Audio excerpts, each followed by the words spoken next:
ठीक है। आज की क्लास यहाँ पर देखिए आप, तो इसमें थोड़ी सी चेंजेस की मैंने। कल यहाँ पर थोड़ा सा मेरा पोर्ट एक बिजी था तो मैंने इसको 4002 पे डाल दिया था, और अभी जब मैंने गिटहब से एक पुल ले लिया तो पुल लेने के बाद आपने देखा कि दैट इसका फोल्डर स्ट्रक्चर चेंज हो गया। रीज़न क्या है फोल्डर स्ट्रक्चर चेंज होने का? बिकॉज मैंने वो कल जो है घर के डेस्कटॉप से चेंज किया था, तो मैंने इसको कुछ ऐसा बनाया लाइक हमारे पास होंगी एसेट्स, जो भी कोई स्टैटिक पिक्चर होगी आपको तो वो एसेट्स में रहेंगी। कंपोनेंट्स होंगे आपके पास एज इट इज़ जो है। मॉलिक्यूल्स मैं बाद में डिस्कस करता हूँ। पेजेस, जितनी भी आपके पेजेस हैं वो यहाँ पर है, ठीक है। जो पेजेस यानी कि जो राउटिंग में यूज़ हुए हैं, जो राउटर, जब ब्राउज़र राउटर के अंदर वो रूट्स जिसमें आता है वो पेजेस में है। शेयर्ड कंपोनेंट्स में जैसे नैवर एंड फुटर हो गया, ठीक है, कोई मसला नहीं है। उसके बाद कंपोनेंट्स को छोड़ के आपके पास कॉन्टेक्स्ट है और आपके पास यूटिल्स है। और हाँ, जितने भी ये कंपोनेंट्स के अंदर मॉलिक्यूल्स हैं, ये क्या है? मॉलिक्यूल्स होती हैं वो सारी चीज़ें जो राउट्स पर नहीं है, जस्ट मैंने कहीं पे यूज़ किया होगा इनको, तो इनको मैंने मॉलिक्यूल्स कहा। अब इनको क्यों मॉलिक्यूल्स कहा? देखो रीज़न क्या है। मॉलिक्यूल से क्या बनता है? मॉलिक्यूल्स छोटी चीज़ होती हैं, मॉलिक्यूल से ही कंपाउंड बनता है ना। तो मैं कंपोनेंट के अंदर जिन चीज़ों का यूज़ करूँगा, यानी कि जिन जिन कंपोनेंट्स का इस्तेमाल मैं कहाँ पर करूँगा, कंपोनेंट्स के अंदर जो चाइल्ड कंपोनेंट्स होंगे मैं उनको किस में रखूँगा? मॉलिक्यूल्स में। तो ये टर्मिनोलॉजी मैं इसलिए यूज़ करता हूँ सो दैट हमें आपस में बात करें, हे मॉलिक्यूल्स में है ना। वरना क्या होता है कि सारा कुछ पहले कंपोनेंट्स में ही था तो मतलब इसे याद नहीं रहता। तो अगर मान लो बीच बीच में मैंने बोल दिया कि दैट इसको मॉलिक्यूल से इंपोर्ट करेंगे, तो आपको समझ में आना चाहिए कि दैट मॉलिक्यूल्स एक फोल्डर है, कुछ नहीं है, बस मॉलिक्यूल्स एक फोल्डर है टर्मिनोलॉजी के लिए, टर्मिनोलॉजी को एक फ्लूइड बनाने के लिए हम ऐसा करते हैं, ठीक है। तो यहाँ पर मैं एटम्स भी बना सकता हूँ, ठीक है, एटम्स, मॉलिक्यूल्स, तो ठीक है ना। एक हायरार्की को मैं फॉलो करूँगा। अब आप सबको पता है कि दैट एटम छोटी चीज़ है, मॉलिक्यूल उससे बड़ा होता है, मॉलिक्यूल से फिर कंपाउंड बनता है, ठीक है। और हाँ, इसका नाम रिएक्ट है। क्यों इन्होंने इसका नाम रिएक्ट क्यों रखा था? व्हाट वाज द रीज़न कि इसका नाम रिएक्ट रखा गया था? Because it's like a chemical reaction. आपको पता है कि दैट अगर इसमें देखोगे इनकी ऑफिशियल डॉक्यूमेंटेशन में जाओ, या अगर आप किसी यूट्यूब लेक्चर पे जाओ कोई भी, तो वह आप देखेंगे कि that when A and B reacts, जब ए और बी कंबाइन होता तो क्या बनता? सी, है ना। तो वो जो ए प्लस बी के बीच में हुआ उसको क्या बोलते हैं? रिएक्शन। तो हम कहते हैं कि ए प्लस बी रिएक्ट्स। इसी तरह से होता है कि जो रिएक्ट लाइब्रेरी है वो बिल्कुल ऐसे ही काम करती है। देखो जब हमारी डिफिंग होती है ना, डिफिंग समझते हो ना, कि जब virtual DOM and actual DOM में डिफरेंस आ जाता है, तो इस लाइब्रेरी का काम क्या होता है? इस लाइब्रेरी का काम होता है रिएक्ट करना, यानी कि उस डिफिंग के अगेंस्ट क्या करना? रिएक्ट। तो ठीक है, इसलिए इसका नाम क्या पड़ गया था? रिएक्ट, ठीक है। तो डिफिंग, और ये कॉन्सेप्ट भी असल में कहाँ से लिया गया है? केमिस्ट्री से। जैसे रिडॉक्स रिएक्शंस सुना होगा, वहाँ से रिडॉक्स आया। तो ठीक है, ये एटम्स मॉलिक्यूल्स अगर मैंने यूज़ की तो मैंने कोई डिफरेंट चीज़ नहीं की है, मैंने भी इन्हीं को, मतलब मैं इन्हीं को फॉलो कर रहा हूँ, ठीक है। तो molecules, atoms, you can just make this things, okay. Just जो भी नाम आए याद बना लो, ठीक है। नहीं, ये मेरे दिमाग में ऐसे ही आ गया, मॉलिक्यूल्स रखते हैं तो ठीक है, मैंने कर दिया, ठीक है, ओके। तो ठीक है, अब यहाँ पर इसको पहले स्टार्ट करते हैं, ओके। नॉमेनक्लेचर समटाइम्स मुश्किल हो जाता है, मतलब जब हम प्रोग्रामिंग करते हैं ना, हम कभी कभी मुश्किल हो जाता है भाई क्लास नेम्स क्या रखें, है ना। तो ठीक है, जो भी आपने, जिस बैकग्राउंड से आप हो, चाहे केमिस्ट्री हो, मैथ से हो, ठीक है, चाहे फिजिक्स से हो, जो भी बैकग्राउंड आपको है, जो भी आपको पसंद है सब्जेक्ट, वहाँ की चीज़ें लगा दो उसको, ठीक है। जैसे वो उसने किया था फरहान नाइट्रेट, ठीक है, प्रीराजुराइजेशन, है ना। वो कैसे बनाए थे उसने? वो मेड अप नेम्स थे ना, मूवी देखी होगी ना, तो मेड अप नेम्स थे। वो कैसे किया था उसने? वो सिंपल नाम उसने बनाए थे उसी वक्त, उन्हीं के सामने, सर के सामने उसने वो किया था। बिल्कुल ऐसे ही मैंने यहाँ पर भी कर दिया। तो आप देखो, अब सबसे पहले यहाँ पर हम यूज़र प्रोफाइल पे जाएंगे, तो ये कुछ हमारी यूज़र प्रोफाइल कुछ ऐसी दिखेगी, ओके। दो हमारे पास कल जो हमने बनाए थे उसमें फ़ोटोज़ नहीं थे, ठीक है, दैट्स ओके, ओके। ज़रा यहाँ पर देखें, 1 2 3, सही है, ओके, ठीक है, आया समझ? तो ठीक है, बना लिया मैंने। कल यहाँ पर फॉर्म था, बिल्कुल ही सस्ता वाला फॉर्म, ठीक है, सस्ते डेवलपर्स, है ना। लेकिन आज हमने इसको थोड़ा सा प्रीमियम तरीके में लिखा। तो सर्विस टाइटल, यहाँ से मैंने लिखा कि what is service title, give your service a catchy and clear name, okay. Describe your services, max 500 words. Category, time of completion, region, cost of service, ठीक है, यहाँ पर कॉस्ट डाल दो, एंड डिस्काउंट अगर होता है डिस्काउंट डाल दो। बाद में क्या करोगे? सेव एंड कंटिन्यू, ठीक है। और यहाँ पर इसमें ऐसे भी लगा दिया। और देखो मैंने वो यहाँ पर था ना कैंसिल बटन करके, वो मैंने हटा दिया, मैंने इसी को बना दिया बैक। यही है क्रिएट न्यू, यही है बैक। अब आप बोलोगे ये कैसे किया? कंडीशनल रेंडरिंग से। बटन वही है, इसके अंदर का कंटेंट चेंज कर रहा हूँ मैं, ठीक है। जब मैं बैक पर क्लिक करूँगा तो वो जो फॉर्म है ना वो फॉल्स हो जाएगा। अगर क्रिएट न्यू पर क्लिक करेंगे तो बताओ क्या होगा? वो सेट फॉर्म ट्रू होगा। सेट फॉर्म ट्रू होगा तो यहाँ पर फॉर्म दिखेगा, ठीक है। और बैक पर क्लिक करूँगा तो वो सेट फॉर्म फॉल्स हो जाएगा, इससे वो फॉर्म नहीं दिखेगा। तो एक ही बटन पर मैंने लगा दी। और बैक को भी मैंने यहाँ पर ये कुछ आइकन्स लगा दी, because React icon is very handy, है ना। रिएक्ट आइकन देखो, कोई आइकन देखो, इंपोर्ट कर लो तो हो जाएगा। और हाँ, आपने देखा कि मैंने यहाँ पर कलर जो इस्तेमाल किया, I didn't use the pitch black colour, जैसे ऐसा ये है, वैसे ये ब्लैक नहीं है, ये वही है, वो डार्क ब्लू। लेकिन मैंने क्यों यूज़ नहीं किया है वो हमेशा याद रखना कि टेक्स्ट जब आप लिखते हो, जब छोटा टेक्स्ट आप लिखते हो, छोटा ऐसे साइज, वो कभी भी डार्क कलर में नहीं लिखना चाहिए, क्योंकि उसमें रीडेबिलिटी इशू आ जाता है। डार्क ऐसे तेज़ कलर के जो आप लिखते हो ना, ये कभी अच्छा नहीं लगता, ठीक है। आप कोई भी ये देख लो, कोई भी थीम देख लो, कोई भी टेम्पलेट आप देख लो, आप देखोगे कि दैट ये चीज़ हमेशा लाइट कलर में होती है। टेक्स्ट जो होता है ना, टेक्स्ट वाइट बैकग्राउंड पर टेक्स्ट ब्लैक, पूरा पिच ब्लैक अच्छा नहीं लगता, थोड़ा सा ग्रेइश टोन में होना चाहिए। और अगर आप देखोगे कलर पैलेट में मेरे पास एक कलर ऐसा है ग्रे, ये रखते भी हम इसी के लिए, टेक्स्ट के लिए, ठीक है। तो ठीक है, यहाँ पर ये हो गया। अब चेक करें आप, there is some warnings and these are for Sass, ठीक है। ये एरर जो है ना, ये असल में क्या हुआ है कि ये जो सैस की जो लाइब्रेरी है ना, सैस की लाइब्रेरी में कुछ मेथड शायद डिप्रिसिएट हुए हैं, यानी कि कुछ मेथड उसमें निकाल दिए गए हैं। तो ये जब तक वो सैस लाइब्रेरी अपडेट नहीं हो जाती, कहाँ से? NPM से। हालांकि we are using the latest version, but still Sass library में ही कुछ प्रॉब्लम है। ओके, सो ये एक बड़ी दिक्कत भी है, लेकिन फ़ायदा भी है। देखो फ़ायदा कैसे, आपके पास अनगिनत पैकेजेस हैं NPM के अंदर, तो आपको जो भी करना होगा, जो भी आप सोचोगे, वो पहले से ही उसका कोई ना कुछ पैकेज होगा। दैट्स ओके, ठीक है, दैट्स ओके। लेकिन द थिंग इज़ दैट कि जब हम फॉर एग्जांपल इस तरह से अनगिनत पैकेजेस इस्तेमाल करते हैं, अब वो पैकेजेस किसने लिखे हैं? क्या वो किसी ऐसे ग्रुप ने लिखे हैं कि जो उसकी कल को कुछ अथॉरिटी है? वो क्या मतलब अगर कल को कुछ होगा, क्या वो मतलब जिम्मेदारी लेंगे? नहीं, उन्होंने बस ऐसे ही पैकेज बना दिया, हम अपनी मर्जी से इसको यूज़ कर रहे हैं, because it's an open source. तो अगर कल को कुछ भी हो जाता है तो उसकी जिम्मेदारी मेरी ही होगी। और जो हैक वैक होता है ना, कभी कभी ये जो Node.js ऐप्स में अगर कभी हैक होगा तो वो वल्नरेबिलिटी से होता है, यानी कि कहीं पर किसी पैकेज में कुछ गलत मेथड लिखा हुआ है तो हैकर उसी गलत मेथड का इस्तेमाल करके, ठीक है, आपकी ऐप में घुस जाते हैं, ठीक है। तो ये जो है ना NPM का ये सबसे बड़ा फ़ायदा ये है कि दैट हमें हर कोई पैकेज मिल जाता है हर किसी चीज़ के रिलेटेड, लेकिन एट द सेम टाइम वो रिलायबल नहीं होते, सिक्योर नहीं होते, ठीक है, बग्स होते हैं उसमें बहुत ज़्यादा। तो जैसे कि अभी हमारी ऐप में ये बग आ गया, उस बग की वजह से हमें वार्निंग मिल रही है कि दैट ये बोलता है कि आपका जो JS API है ना इज़ डेप्रिसिएटेड, यानी कि मेथड ही निकाल दिया गया है उस लाइब्रेरी से। तो remove in the Dart SAS 2.0.0, यानी कि इस वर्जन में जो हम अभी Dart SAS का वर्जन जो यूज़ कर रहे हैं उसमें से कुछ मेथड्स निकाल दिए गए। तो ये वार्निंग वहाँ पर रहेगा, हमें तो कोई प्रॉब्लम नहीं होगी, हमारा जो प्रोजेक्ट है वो चलेगा, लेकिन प्रॉब्लम कहाँ पर आ सकती है? आगे, ठीक है। तो ठीक है, मतलब इसको हम देख लेते हैं अब आगे क्या है, ठीक है। अब यूज़र प्रोफाइल ये बंद कर लेता हूँ, मैं सब कुछ बंद कर लेता हूँ, ठीक है, ओके, चलो देख लेते हैं। अब यहाँ पर सबसे पहले ज़रा आप नज़र देखें, अब हम कंपोनेंट्स में पेजेस में जाएंगे। पेज हमारा है दिस यूज़र प्रोफाइल, है ना, हमें यहीं पर सारा काम तो यहीं पर है ना। देखो इस पेज को तो आपने कल को ऑथराइज भी करना है, लेकिन वो फंक्शन फिलहाल मैंने क्या रखी है? कमेंट आउट करके।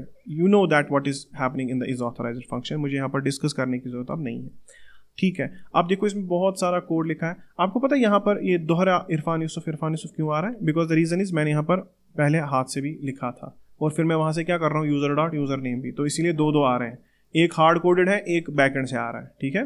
तो ये कोई मसला नहीं, कोई इश्यू नहीं है।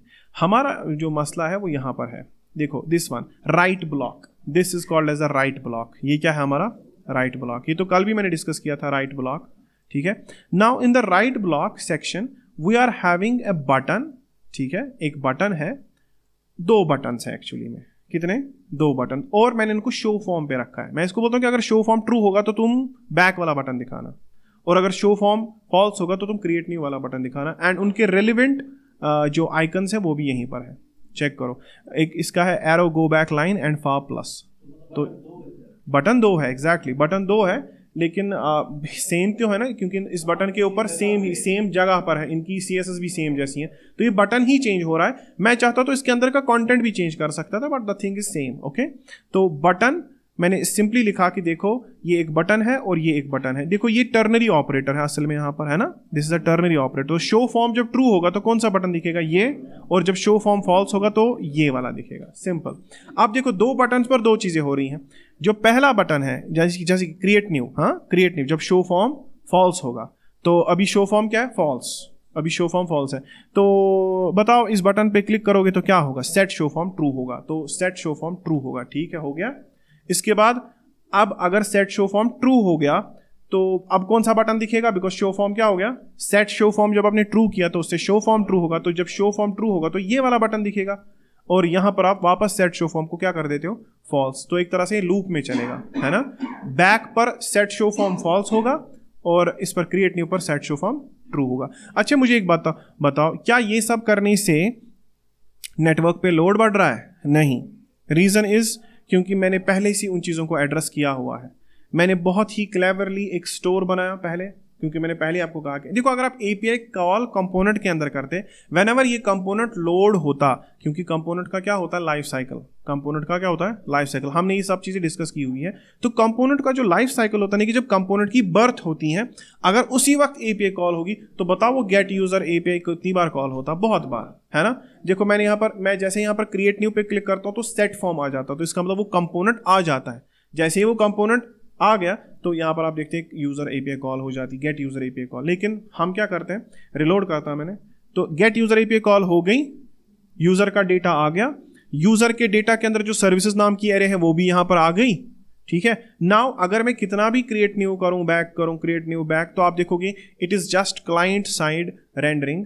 मैं जस्ट क्लाइंट साइड पर क्या कर रहा हूं, HTML को माउंट डिसमाउंट कर रहा हूं, यानी कि मैं एक HTML निकाल के वहां पर दूसरी HTML फिट कर रहा हूं, ठीक है। एक HTML को निकालो, दूसरी HTML फिट करो, तो एक तरह से मैं HTML को डिस्ट्रॉय कर रहा हूं, जैसे कि ये वाली HTML, इस HTML को डिस्ट्रॉय करो, इसके बदले ये आ गई, है ना, इसने बर्थ ले ली, है ना, तो ठीक है। अब इसका लाइफ साइकिल चलेगा, वापस बैक करूंगा तो उसकी डेथ हो गई, इसका लाइफ साइकिल शुरू हो गया, ठीक है। तो ठीक है, इसको हम बोलते हैं कि दैट इस तरह से आप कंपोनेंट को माउंट डिसमाउंट करते हो, ठीक है। और ये कोई पेज भी तो नहीं है ना, इसीलिए इन कंपोनेंट्स को मैंने मॉलिक्यूल्स में रखा, क्योंकि ये हमेशा आप देखोगे ये चीज़ें आप जब करते हो ना, ये आप हमेशा किस राउट पे करोगे, यूजर प्रोफाइल पे, क्योंकि ये सब करने से राउटिंग चेंज नहीं हो रही मत, तो इसीलिए जो है ना ये आप देखोगे कि मैंने इसीलिए आपको बोला था कि दैट गेट यूजर API जो है ना वो कॉल होनी चाहिए कब, पहले ही, जब ऐप जो है ना, जब ऐप लोड हो जाए, ठीक है।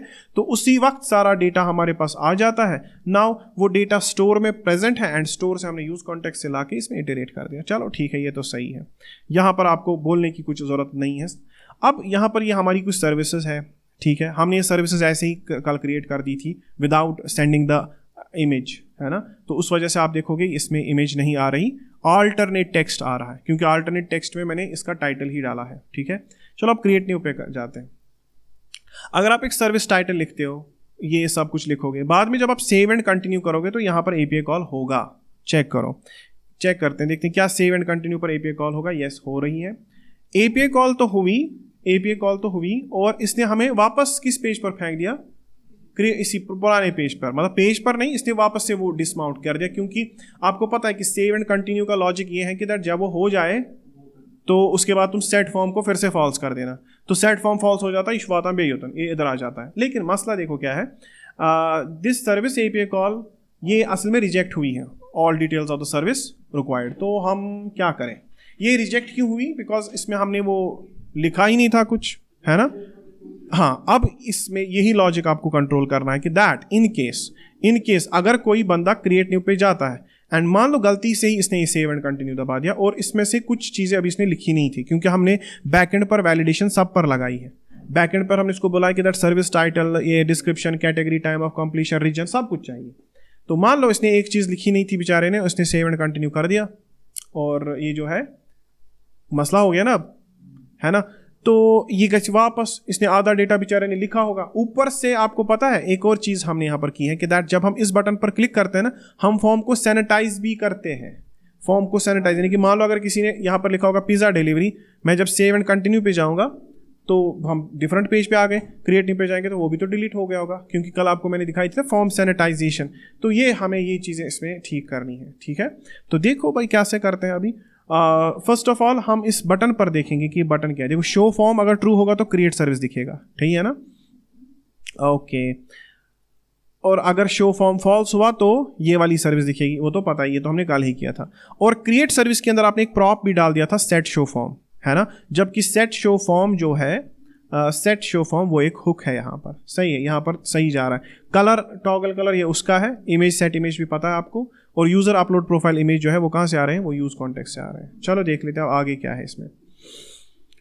ठीक है भाई, अब बटन किधर है, वो क्रिएट सर्विस में होगा, है ना, क्योंकि वो जो सेव एंड कंटिन्यू बटन है ना, सेव एंड कंटिन्यू बटन वो क्रिएट सर्विस में है। तो ठीक है, मैं यहाँ से निकल देता हूँ, तो मैं किधर जाऊँगा, क्रिएट सर्विस में। नाउ द क्रिएट सर्विस को मैं F12 प्रेस करता हूँ तो क्रिएट सर्विस ओपन हो गया। Now the create service is the molecules, why, because it's not a page. मैंने इसको मॉलिक्यूल में क्यों रखा, because it's used in component, है ना, इससे कंपोनेंट ही बनता है, ठीक है। इससे ये एक छोटा कंपोनेंट है, इस छोटे कंपोनेंट से एक बड़ा कंपोनेंट बन रहा है, ठीक है। तो मैंने इसका नाम रखा create service and it's in molecules, okay. Now यहाँ पर तो पता ही है आपको। अब कल जो हमने लिखा था यहाँ पर, कल हमने यहाँ पर सिंपली इनपुट्स लिखे थे, लेकिन आज मैंने बाज़ाबिता इसकी भी CSS समझो पहले कि इसकी CSS मैंने कैसे लिखी। मैंने इस पूरे डिव को, जो यहाँ पर क्रिएट सर्विस डिव था ना, उसको दो में डिवाइड किया, ठीक है, एक ये वाला पार्ट और एक ये वाला फॉर्म वाला पार्ट। अब ये जो ये वाला पार्ट है ना, ये क्रिएट न्यू सर्विस, ये तो ऊपर H3 में लिखा है, ओके सही है। बाद में मैंने इसको डिवाइड किया मेन ब्लॉक के अंदर, तो ये मेन ब्लॉक हो गया आपका पूरा, ये पूरा क्या है, मेन ब्लॉक। अब अगर देखोगे मेन ब्लॉक के अंदर एक चीज़ है जिसका नाम मैंने रखा है गाइड। क्या नाम रखा है, गाइड। तो मेन ब्लॉक में गाइड है और मेन ब्लॉक में फॉर्म है। देखो यही दो चीज़ें हैं मेन ब्लॉक के अंदर। तो गाइड आप समझ गए होंगे कि गाइड क्या है। गाइड ये है, this one, this thing is a guide. Why, मैंने इसका नाम क्यों रखा गाइड, बिकॉज इसमें मैं असल में गाइड कर रहा हूँ किसको, एक सर्विस प्रोवाइडर को, कि तुम अपनी सर्विस कैसे लिखोगे।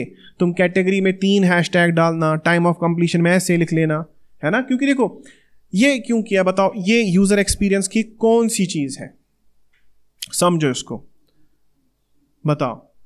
मैंने क्यों ये गाइड लिखा, जबकि कल तो नासिर जो है वो बोल रहा था कि आप ये भी मत लिखो, प्लेस होल्डर्स भी डायरेक्टली लिखो, एंटर सर्विस टाइटल, ये मत लिखो कि please enter your service title, ऐसा मत लिखिए, है ना। लेकिन ठीक है, कल मैंने आपको समझाने के लिए इसी की बात मान ली, लेकिन फिर मैंने पूरा का पूरा एक गाइड लिख दिया। Why, what's the reason, user experience अच्छा है, बिकॉज जो भी बंदा एक सर्विस प्रोवाइडर होगा, अगर उसको थोड़ी मोड़ी इंग्लिश आती होगी तो हम उसको समझा रहे हैं कि दैट सर्विस एक क्रिएट कैसे करनी है। थोड़ा सा इंग्लिश अगर पता होगा तो हो जाएगा।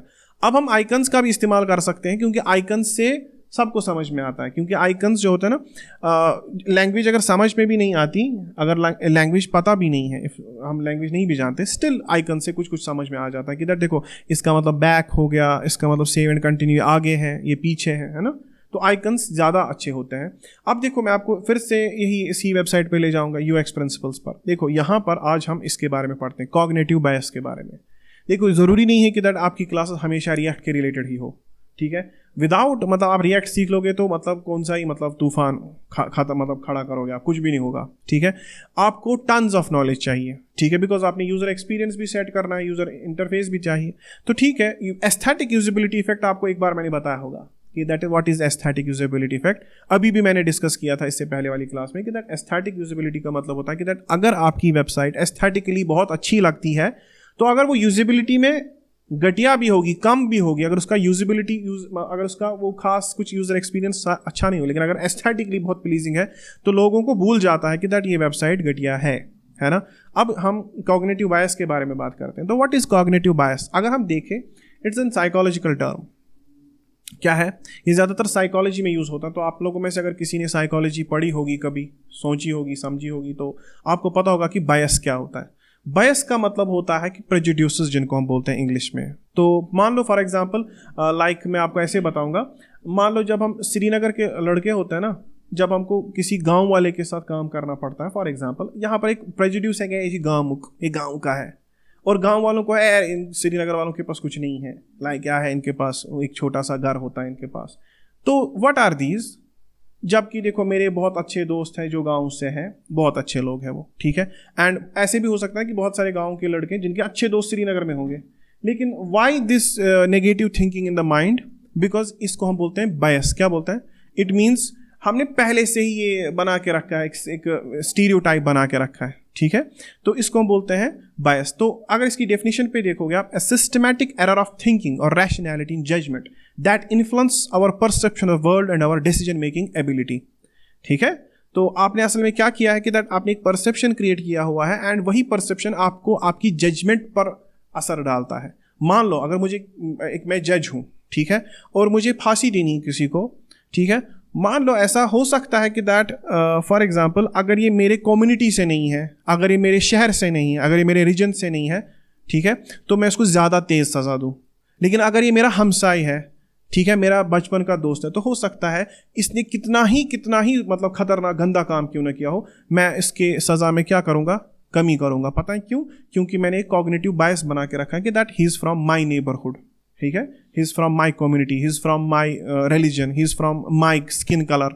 जैसे वाइट लोग होते हैं, आपने देखो वाइट रेसिज्म, वो हमेशा ब्लैक्स को ही, मतलब अगर ब्लैक ने बेचारे कुछ किया भी नहीं होगा फिर भी उसको गोली मार देते हैं, जबकि वाइट्स को वो बहुत मतलब प्यार करते हैं, ठीक है। तो वाइट्स के साथ तो वो उनको बंदूक दिखाएंगे भी नहीं, ठीक है, लेकिन ब्लैक्स को वो बेचारे मार देते हैं। बहुत टाइम पे वो अमेरिका के अंदर भी मार दिया था उनको, ठीक है। तो ये इसी को हम बोलते हैं बायस। क्या बोलते हैं? Cognitive bias. Cognitive bias is very necessary in the user experience.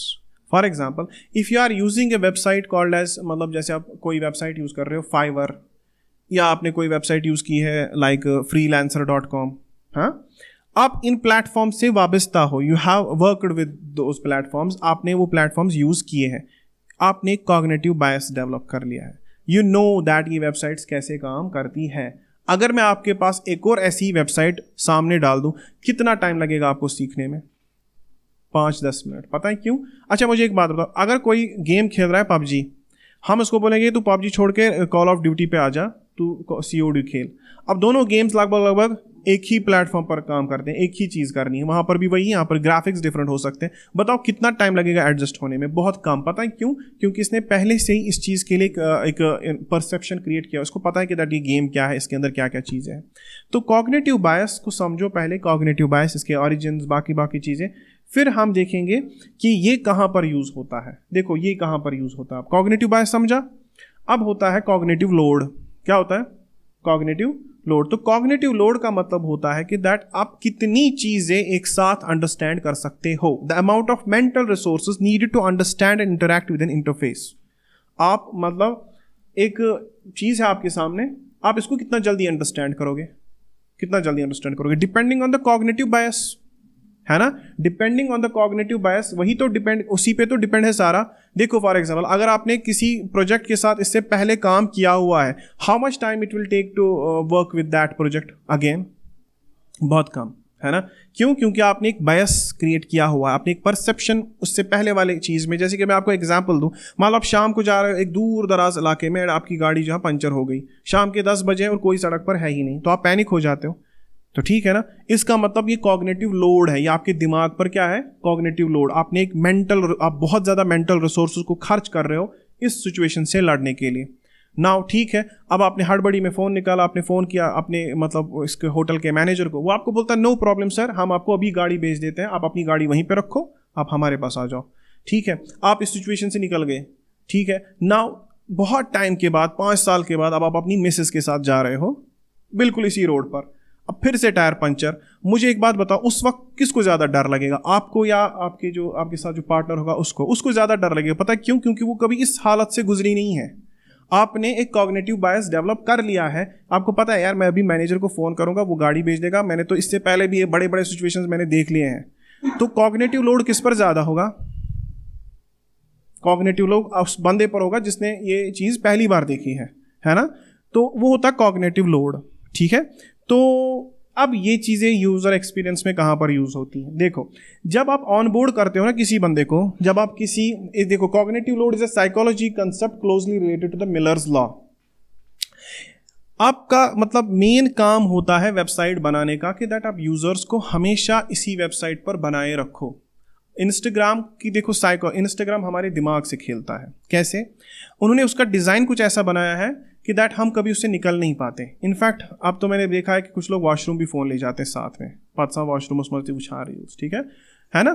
तो ऐसा भी हो रहा है, ठीक है? तो हाउ इज़ दैट मतलब पॉसिबल? ये हमारे दिमाग के अंदर ऐसे कैसे घुस गए? Because they use it psychology. User experience is all about psychology. समझ रहे हो आप? User experience is all about psychology. तो ठीक है, कॉग्निटिव लोड एंड कॉग्निटिव बायस। इसका मतलब, कॉग्निटिव लोड का मतलब ये है, सिंपली आप इसको मतलब मैं डिफाइन करता हूं इसको on the basis of this user experience. ठीक है, मान लो कल नासिर ने बोला कि दैट आपने अपलोड क्यों नहीं रखा यहां पर? हाँ, इजी हो जाता। देखो, मुझे इजी चीजें नहीं बनानी, ठीक है? इजी चीजों के कोई पैसे नहीं देता। मैंने सारी की सारी चीजें इसको एक ही पेज पर नहीं डाली। मैं इसको बोल रहा हूँ चलो दे दो सर्विस टाइटल, डिस्क्रिप्शन दे दो, कैटेगरी दे दो, बस सेव एंड कंटिन्यू। ठीक है, आया समझ? ये time of completion, region, cost of service में नहीं ले रहा हूँ। 3 चीजें मैंने ले ली, उसको बोला आगे वाले पेज पे जाओ। बताओ मैंने इसके ऊपर कितना कॉग्निटिव लोड, जो यूजर है ना, जब वो आया ना पहली बार मेरी वेबसाइट पे, उसको लगा अच्छा 3 चीजें करनी है तो मैं अभी कर लेता हूँ। ठीक है, उसके ऊपर कॉग्निटिव लोड नहीं बढ़ाया मैंने उसकी मेंटल रिसोर्सेज ज़्यादा खर्च नहीं किए। मान लो अगर यहाँ पर 25 चीज़ें होती है एक ही लाइन में, आप बोलते इतनी सारी चीज़ें करनी है, मेरे को सर्विस यूज़ ही नहीं करनी है ना? तो हम क्या करते हैं, चलो दे दो पहले रजिस्ट्रेशन के टाइम पे क्या मांगा, यूज़र नेम, ईमेल, पासवर्ड। उसी वक्त ले सकते थे ना प्रोफाइल पिक्चर, क्यों नहीं ली? हाँ, क्यों नहीं? कॉग्निटिव लोड नहीं बढ़ाना हमने इसका कॉग्निटिव बायस जनरेट करना है ना? हमने इसको फेमिलियर कराना है किसके साथ? इस वेबसाइट के साथ। फेमिलियर कैसे कराओगे? फेमिलियर कराओगे, देखो डरना नहीं है बेटा, सर्विस टाइटल है, give your service, catchy and clear name, okay, pizza delivery. ठीक है, तो ये आप इसको ऑन बोर्ड करा रहे हो। क्या करा रहे हो? On board. आप इसको कॉग्निटिव लोड नहीं बढ़ा रहे, आप यूजर का कॉग्निटिव लोड नहीं बढ़ा रहे हो, आप उसको एक प्रॉपर गाइड दे रहे हो कि दैट ये ऐप यूज कैसे करनी है। तो इस गाइड से, शॉर्ट में, इस गाइड की जो साइकोलॉजिकल ये इम्पैक्ट था ना, इस गाइड का साइकोलॉजिकल इम्पैक्ट ये है कि दैट जब यूजर ऑन बोर्ड होगा उसके ऊपर कॉग्निटिव बायस जनरेट करा रहा हूं मैं, और कॉग्निटिव लोड को मैं बढ़ा नहीं रहा। तो ये 2 चीजें हैं, कॉग्निटिव लोड एंड कॉग्निटिव बायस। जब भी आप यूजर को कहां पे लाओ? अपनी वेबसाइट पर। ठीक है, try to make him stay. ठीक है, एंड कॉग्निटिव लोड मत बढ़ाओ, सारी चीजें एक साथ मत फेंको इसके मुंह पे, ये भाग जाएगा। ठीक है ना? मान लो अगर कोई बंदा सुसाइड कर रहा है, कैसे जाओगे उसके पास? वो दीवार पर अभी कूदने वाला है, कैसे जाओगे? अरे तू तो अच्छा बच्चा है, इधर देख, मेरी तरफ आ जा, इधर आ। जब तक आप उसको एक बार हाथ पकड़ लो, हाथ पकड़ने के बाद उसको बोलते हो मुक्का तू सुसाइड करने जा रहा था, तेरे को मैं पकड़ के इधर लेके आता हूँ। ठीक है ना? तो तब तक तुम उसको बड़ा प्यार से बोल रहे होते हो, लेकिन जैसे ही आपके हाथ में आता है उसके बाद उसको चपेड़ मार देते हो कि तुम सुसाइड क्यों कर रहे थे, है ना? तो इसी तरह से जब तक ये यूजर ऑन बोर्ड हो ना जाए तब तक आप इसके ऊपर कॉग्निटिव लोड मत बढ़ाओ। ठीक है, और एक बंदा तभी ये चीज यूज करेगा जब इसको यहां से कुछ फायदा मिलेगा, है ना? ये इतनी सारी मशक्कत करना, एक सर्विस टाइटल क्रिएट करना, यहाँ पर लॉग इन करना, यहाँ पर अकाउंट बनाना, ये सब करेगा क्यों वो? हाँ, आप उसको क्या दे रहे हो उसके लिए? जैसे बंदर को अगर हम बोलते हैं ना चलो गुलाटी मारो, बंदर गुलाटियां मारता है, लेकिन उसको केला मिलता है ना, बाद में खिलाते हैं ना उसको केला। तो वो जो रिवॉर्ड सिस्टम होता है ना, reward system is also in psychological thing. जब आप किसी बंदे को बोलते हो कि तुम ऐसा करो, मैं तेरे को 10 रुपये दूंगा। देखो, आप बच्चों को बोलो, कभी छोटे बच्चों को, उनको बोलो कि दैट जाओ ये करो, वहां से प्लेट लेकर आओ, मैं 10 रुपये दूंगा, है ना? आप उसको काम सिखाओ, लेकिन काम सिखाने के टाइम आप उसको बोलो कि दैट दिस इज ये रिवॉर्ड है, ये चीज ले लो तुम, है ना? ओके, तो वो आप देखो वो काम भी सीख जाएगा, है ना? अभी देखो, अगर ये सब अभी जो आप पढ़ रहे हो, अगर मैं आपको बोलूं कि दैट आपको महीने का 10,000 भी मिलेगा, इसको पढ़ो भी और 10,000 भी मिलेगा, तो बताओ आप कितना ज़्यादा फोकस्ड रहोगे? ज़्यादा फोकस्ड रहो, क्योंकि इसके काम के करने के रिवॉर्ड सिस्टम। इसीलिए यूज़र एक्सपीरियंस ये बोलता है कि दैट ये सब वो तभी करेगा जब इसका कुछ रिवॉर्ड होगा। तो क्रिएट सर्विस एक सर्विस प्रोवाइडर तभी करेगा जब उसको लगेगा कि हाँ मुझे यहाँ से इनकम आ सकती है, कि दैट दिस वेबसाइट जो है it can generate income. Okay, and cognitive load नहीं बढ़ा, 1 2 3 4 5 चीज़ें यहाँ पर रखी, सेव एंड कंटिन्यू। ठीक है, तो थ्योरी समझ में आ गया, यूजर एक्सपीरियंस समझ में आ गया। यूजर एक्सपीरियंस है क्या? यूजर एक्सपीरियंस साइकोलॉजी है। क्या है? साइकोलॉजी। और ये वेबसाइट उसके लिए मान लो खजाना है, ठीक है। एस्थेटिक यूजेबिलिटी इफेक्ट समझ में आ गया, कॉग्निटिव बायस समझ में आ गया। कॉग्निटिव बायस क्या होते हैं? प्रेजुडिसेस होते हैं, बायसेस होते हैं जो हम पहले से जनरेट करते हैं। और दूसरी चीज होती है कॉग्निटिव लोड। कॉग्निटिव लोड को हमेशा कम रखोगे आप, क्योंकि कॉग्निटिव लोड का मतलब होता है मेंटल रिसोर्स कितने लगते हैं किसी चीज के साथ इंटरेक्ट करने में, किसी चीज के साथ। इट्स नॉट नेसेसरी आप एक इंटरफेस के साथ इंटरेक्ट कर रहे हो।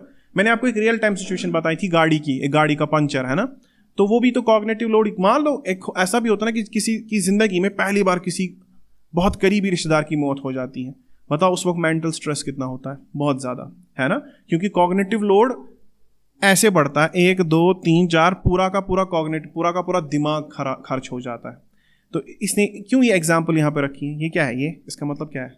इसका मतलब है कि don't make his resources exhaust, ठीक है, इसके सारे रिसोर्सेज खत्म मत करो। अगर इसकी दिमाग की कैपेसिटी इतनी है, तुम उसका इतना ही यूज कर लो, बिलो 50%, ठीक है, बिलो 50% आप यूज करो, तो ये बंदा हमेशा आपका जो है ना ईमानदार बंदा रहेगा।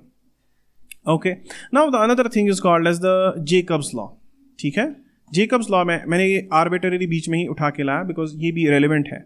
जेकब्स क्या बोलता है कि जेकब बोलता है कि user spends most of their times on other sites, user बहुत ज्यादा टाइम स्पेंड करते हैं दूसरी वेबसाइट्स पर, तो this means that user prefer your site to work the same way as all the other sites they already know, ठीक है। समझो इस बात को। इसने कहा कि दैट एक बंदा बहुत टाइम तक वो वेबसाइट्स यूज करता रहता है, तो ये बंदा प्रेफर करेगा कि आपकी वेबसाइट भी उसके जैसे ही दिखे, सो दैट इसको कभी यही ना पता चले कि दैट मैं एक वेबसाइट से दूसरी वेबसाइट में आ गया हूं। तो इसका मतलब ये जो प्रिंसिपल है दिस जेकब्स लॉ जो प्रिंसिपल है, ये जेकब्स लॉ क्या बोलता है? मतलब this not a principle, Jacob's law. तो ये जेकब्स लॉ शॉर्ट में आपको ये बोलता है कि दैट एक बंदे ने कॉग्निटिव बायस जनरेट किया हुआ है, ठीक है, आप भी वेबसाइट बनाओ वैसी ही जैसी पहले से बनी हुई है ना, उन्हीं को मतलब थोड़ा चेंज करके बना दो। मतलब 80% चीजें आप वही करो जो बाकी कर रहे हैं। अच्छा, अगर आप जेकब्स लॉ को फॉलो नहीं करोगे, आप बोलोगे कि मैं कुछ ऐसी चीज बनाऊंगा जो टोटली डिफरेंट हो, टोटली डिफरेंट, आप ऐसी वेबसाइट बनाओगे जो टोटली डिफरेंट हो, जिसका नया बार नीचे से हो, फुटर ऊपर से, ठीक है, टोटली डिफरेंट यही होगा ना। तो जब लोग आपकी वेबसाइट पे आएंगे ना, वो बोलेंगे ये क्या है, ये फिरथुर है ना, ये उल्टा है। जैसे कि अभी देखो एप्पल वालों को एंड्रॉयड थमा दो, वो कैसे बिहेव करते हैं, ये क्या है, ये क्या बैक बटन कहाँ है ना। एंड्रॉयड वाले को दे दो मतलब एप्पल, उसको भी बैक बटन दिखाई नहीं देता कहाँ पर है। क्यों? आपने कॉग्निटिव लोड बढ़ा दिया उसके ऊपर, वो यूज्ड टू नहीं है, उसको आता नहीं है वो चलाना, ठीक है। तो इसीलिए आप फेमिलियर चीजें बनाओ, फेमिलियर, ठीक है, फेमिलियर चीजें बनाओ तो उनका 80% चांस है चलेगा। अगर आप जेकब्स लॉ को फॉलो नहीं करते तो 80% चांस है कि वेबसाइट फेल हो जाएगी। ये लॉ है, ठीक है, कानून। ओके, आया समझ? तो ठीक है, फेमिलियर चीजें क्यों बनानी है? क्यों? क्योंकि वो तो कॉग्निटिव बायस के साथ ही रिलेटेड है ना। जब आप फेमिलियर चीजें बनाओगे, फेमिलियर चीजों का मतलब है कि दैट आप कॉग्निटिव लोड कभी बढ़ा ही नहीं रहे हो। इस बंदे ने तो प्रैक्टिस कहाँ पर की है? दूसरी वेबसाइट पर। हमारी वेबसाइट भी यूज कर लेगा क्योंकि हमने जेकब्स लॉ यूज किया है। आया समझ? तो ये जरूरी होता है। ये चीजें जब आप सारी चीजें पढ़ोगे, जब आपके दिमाग में ये चीजें होंगी, तो जब भी आप एक यूआई डेवलप करोगे, you will try to develop it based on those principles. ये भी एक चीज है इसके अंदर जो आपको समझनी है, ठीक है। डिजाइन थ्योरी को भी समझना, और डिजाइन थ्योरी एक ऐसा चीज है जो आप कभी पूरी तरह से नहीं समझोगे। आया समझ? क्योंकि डिजाइन इज लाइक मतलब जैसे पोइट्री है, ठीक है। पोइट्री कभी आप सिखा सकते हो किसी को? नहीं, वो दिल से निकलती है किसी को पोइट्री, शायरी, है ना। इसी तरह से कोई ड्राइंग करता है, आर्टिस्ट होता है, कोई आर्टिस्ट बन सकता है? नहीं, आर्टिस्ट वो बचपन से ही वैसा होता है, ठीक है। उसको पता होता है, उसने वो सीखा होता है ब्रशेस का यूज करना, लेकिन वो जो बनाता है ना कोई चीज, है ना, उसकी इमेजिनेशन होती है, प्योर इमेजिनेशंस। ओके, तो कोई हम इस तरह से किसी को मतलब आर्टिस्ट नहीं बना सकते। इसी तरह से एक अच्छा डिजाइन बनाने के लिए, ठीक है, you can take inspiration, but अगर आप खुद से बना रहे हो तो आपको एक आर्टिस्ट होना पड़ेगा, ठीक है, तभी काम हो सकता है। आया समझ? ठीक है, अब देखते हैं कोडिंग वाला पार्ट। साइकोलॉजी बहुत हो गई। अब गाइड मैंने इसीलिए बनाया है, गाइड ये है, this div is a guide and this form is a this form. Okay, simple. बीच में क्रिएट सर्विस ऊपर H3 में है। ओके, ये फॉर्म है और ये गाइड है। नाउ इसकी CSS वाला पार्ट देख लो। इसकी CSS वाले पार्ट में मैंने क्या किया होगा, जो मेन ब्लॉक है, मेन ब्लॉक को क्या किया, डिस्प्ले फ्लेक्स, गैप कितनी लगा दी 10, गाइड को किया फ्लेक्स 1 और ये जो फॉर्म है उसको कर दिया फ्लेक्स 2। इसका मतलब है कि ये 1 गुना है और ये 2 गुना है, फॉर्म 2 गुना है और ये 1 गुना है। ये मैंने कैसे कर दिया, फ्लेक्स 1 गाइड के ऊपर क्या लगा दिया फ्लेक्स 1 और फॉर्म के ऊपर लगा दिया फ्लेक्स 2 और मेन ब्लॉक के ऊपर डिस्प्ले फ्लेक्स विद गैप 10। सही है ना? ओके। बाद में फिर जितनी भी गाइड के अंदर जितनी भी लेबल्स हैं, गाइड के अंदर जितनी भी लेबल्स हैं, दीज आर लेबल्स, चेक करो। Service title, this describe your service, category, time of completion, these are labels. तो लेबल्स के ऊपर फॉन्ट वेट 600 है और कलर उनका थोड़ा डार्क ग्रे है। और ये जो ये चीजें लिखी हैं, this one, this thing, this is a paragraph, है ना, जो उसके नीचे लिखा है, दीज आर पैराग्राफ्स। पैराग्राफ्स के ऊपर मार्जिन टॉप 10 पिक्सल, कलर क्या रखा है, कलर रखा है थोड़ा इससे भी लाइट। नाउ देखो मैं कौन से कलर्स यूज कर रहा हूं, वही जो मैंने उस कलर पैलेट से लाए थे। ओके, तो ये यहां पर हो गया। तो मेन ब्लॉक के अंदर फिलहाल इतना ही है। ये तो मेन ब्लॉक के अंदर 2 डिव्स हैं, उसमें से एक 1 गुना है और दूसरा 2 गुना है। बराबर कैसे लाया, बहुत मेहनत की मैंने इसके ऊपर। देखो कैटेगरी, टाइम, रीजन, कॉस्ट, ये कुछ हैंडी क्लासेस हैं यहाँ पर, कैटेगरी, टाइम, मार्जिन, कॉस्ट, ठीक है। तो इसके ऊपर 80, 30, 30, 30 ऐसे डिफरेंट मार्जिन टॉप करके मैंने इसको बराबर लाया, ठीक है। ओके, मेहनत लगती है इसमें, और इसी तरह से दैट्स वाई मैं क्लास में ये चीज़ें करता नहीं हूँ। दैट द रीज़न इज़ कि इसको करने के लिए बहुत टाइम लगता है, इसको आगे पीछे दक्षिण को लेफ्ट राइट लेने में बहुत टाइम लगता है। हाँ, मैं सोता नहीं हूँ ऐसे, मैं लगभग 4 बजे सोया, 4 बजे तक, लाइक मतलब सुबह मैंने यहाँ पर 10 बजे स्टार्ट किया था, उसके बाद मैं 4 बजे सोया, 4 बजे उठने के बाद फिर से यहाँ पर आ गया, ठीक है। बाकी पूरा दिन मुझे लगता है कल का पूरा दिन मेरा इसी के साथ गया, मतलब कंप्यूटर के साथ ही। पहले तो 5 बजे तक यहाँ पर हम पढ़ा रहे थे, फिर उसके बाद 5 बजे बीच में थोड़ा सा रेस्ट कर लिया, बीच में थोड़ा मैंने घर पे पढ़ाता हूँ ना मैथमेटिक्स, तो घर पे मैथमेटिक्स पढ़ा ली पहले। तो आया समझ आपको? अब ये कॉस्ट, डिस्काउंट, दीज आर मतलब सम क्लासेस हेयर जिनका इस्तेमाल करके मैंने इसको बराबर लाया। मार्जिन कहीं पे 10 पिक्सल देना पड़ा, कहीं पे ज़्यादा देना पड़ा, ठीक है। तो ये मैंने कर दिया। ओके, नाउ इसके बाद फॉर्म की बारी आती है। फॉर्म के ऊपर देखो, फॉर्म के ऊपर पता ही उसके ऊपर भी डिस्प्ले फ्लेक्स होके रखा है, फ्लेक्स डायरेक्शन कॉलम और गैप 20 पिक्सल। ओके, उसमें फिर इनपुट है, टेक्स्ट एरिया है, ओके, उनकी भी आपने मतलब कर दिया मैंने CSS। तो CSS पार्ट वाला आप इससे देख लेना, गिटहब पे देख लेना आप वो, ठीक है। तो इसको मैं ज़्यादा डिफाइन नहीं करता। आप फॉर्म वाला पार्ट देखते हैं। फॉर्म वाले पार्ट में जो बटन है नीचे, button this button, save and continue, save and continue. देखो इस सेव एंड कंटिन्यू के ऊपर भी एक आइकन लगी हुई है, दिस आइकन, ये वाला, I am forward, font size 22, margin left 10। देखो इस बटन पर क्या चल रहा है अभी, इस बटन पर चल रहा है create service form data. It's यानी कि ये एक फंक्शन को कॉल कर रहा है, क्रिएट सर्विस, ये फॉर्म डेटा। आपको पता है ये फंक्शन कहाँ पर है, स्टोर में। ये स्टोर में ये फंक्शन है, क्योंकि यही तो काम करता है ना मेन। और उसके बाद आप कर रहे हो सेट फॉर्म डेटा कर रहे हो आप, है ना। सेट फॉर्म डेटा आप कर रहे हो, उसमें आप सारी चीज़ों को एम्प्टी कर रहे हो, है ना। तो इसका मतलब सारी की सारी चीज़ें खाली हो जाएंगी। इसमें एक और चीज़ ऐड करनी है, that is description. Okay, description, तो डिस्क्रिप्शन, ओके। तो इसमें एक और चीज़ ऐड कर दी मैंने, डिस्क्रिप्शन, और यहाँ पर ये लगा दिया। तो डिस्क्रिप्शन की स्पेलिंग होप मैंने सही लिखी हो। और हाँ, ये डिस्क्रिप्शन वाली चीज़ आपको यहाँ पर भी बनानी पड़ेगी, क्योंकि हम डिस्क्रिप्शन नहीं ले रहे थे सर्विस का, तो ये मैंने बैकएंड के अंदर भी फिर कल को मतलब चेंज किया था, ठीक है। तो आया समझ? तो डिस्क्रिप्शन ले लो आप, तो डिस्क्रिप्शन ले लिया, ओके। तो डिस्क्रिप्शन वाला पार्ट भी हो गया। फॉर्म के अंदर हमारा टाइटल है, उसके बाद है service description, okay, service description. I will just right description here, okay, क्योंकि ये शायद डिस्क्रिप्शन नाम से ही मैंने सेव रखा है, ओके। डिस्क्रिप्शन है, उसके बाद हमारे पास यहाँ पर टाइटल है पहले, उसके बाद डिस्क्रिप्शन है, तो दिस इज डिस्क्रिप्शन। उसके बाद कैटेगरी, टाइम ऑफ कंप्लीशन, सही, उसका नाम टाइम है। Class name time of completion. Class name reason, सही। तो ये सब कुछ हो गया, है ना। हाँ एग्जैक्टली, वो हम बाद में करेंगे, ठीक है। हम वो इनम रखते हैं फिर उसमें, वो हम बाद में करेंगे, ओके। अब देखो बटन ग्रुप पर क्या है। बटन ग्रुप पर सिंपली हम सेट फॉर्म डेटा को खाली कर रहे हैं और सेट शो फॉर्म को फॉल्स कर रहे हैं। अब मुझे एक बात बताओ, क्रिएट सर्विस अगर एग्जीक्यूट होगी है ना, ऑब्वियसली वो सेट फॉर्म डेटा को भी एग्जीक्यूट कर देगी, है ना। तो अगर मान लो यहाँ पर मैंने कुछ लिखा लाइक पिज़्ज़ा डिलीवरी, ठीक है, अगर हम यहाँ पे लिखते हैं पिज़्ज़ा डिलीवरी, जब मैं सेव एंड कंटिन्यू करता हूँ API कॉल होती है, फॉर्म सैनिटाइजेशन होता है और लास्ट में होता है सेट शो फॉर्म फॉल्स। तो मुझे असल में यहीं पर इसको रोकना है, मुझे इसको बोलना है कि देखो भाई क्रिएट सर्विस तुम्हारे अंदर ही खोट है, देखो इसके अंदर क्या खोट है, चेक करो। हम यहाँ पर स्टोर को ओपन करेंगे, ठीक है, ज़रा देखो ये क्रिएट सर्विस कहाँ है, देखो, है ना। देखो क्रिएट सर्विस में मैं क्या लिखूंगा इसको, मैं बोलूंगा इसको कि create service if rest dot status is equal to 200 toast dot success return true. क्या करना, तुम रिटर्न ट्रू करना, यानी कि तुम ट्रू रिटर्न करोगे सिर्फ एक ही सूरत में, जो कि क्या है, जब अगर रेस्ट डॉट स्टेटस 200 होगा। बाकी के केसेस में ऑब्वियसली ये ब्लॉक फेल होगा, तो मैं इसको बोलूंगा कि तुम उस वक्त रिटर्न क्या करना, तुम रिटर्न करना फॉल्स। अब ये करने से क्या होगा, देखो मैं आप बताऊंगा। It was returning a promise, obviously because API dot post is a promise. तो अगर आप क्रिएट सर्विस पे कॉल देखोगे, ऐसे होवर करोगे, यू विल सी कि that this is a promise, create service is a promise, but at the same time now it is showing it is Boolean also, है ना, दैट प्रॉमिस इज बूलियन।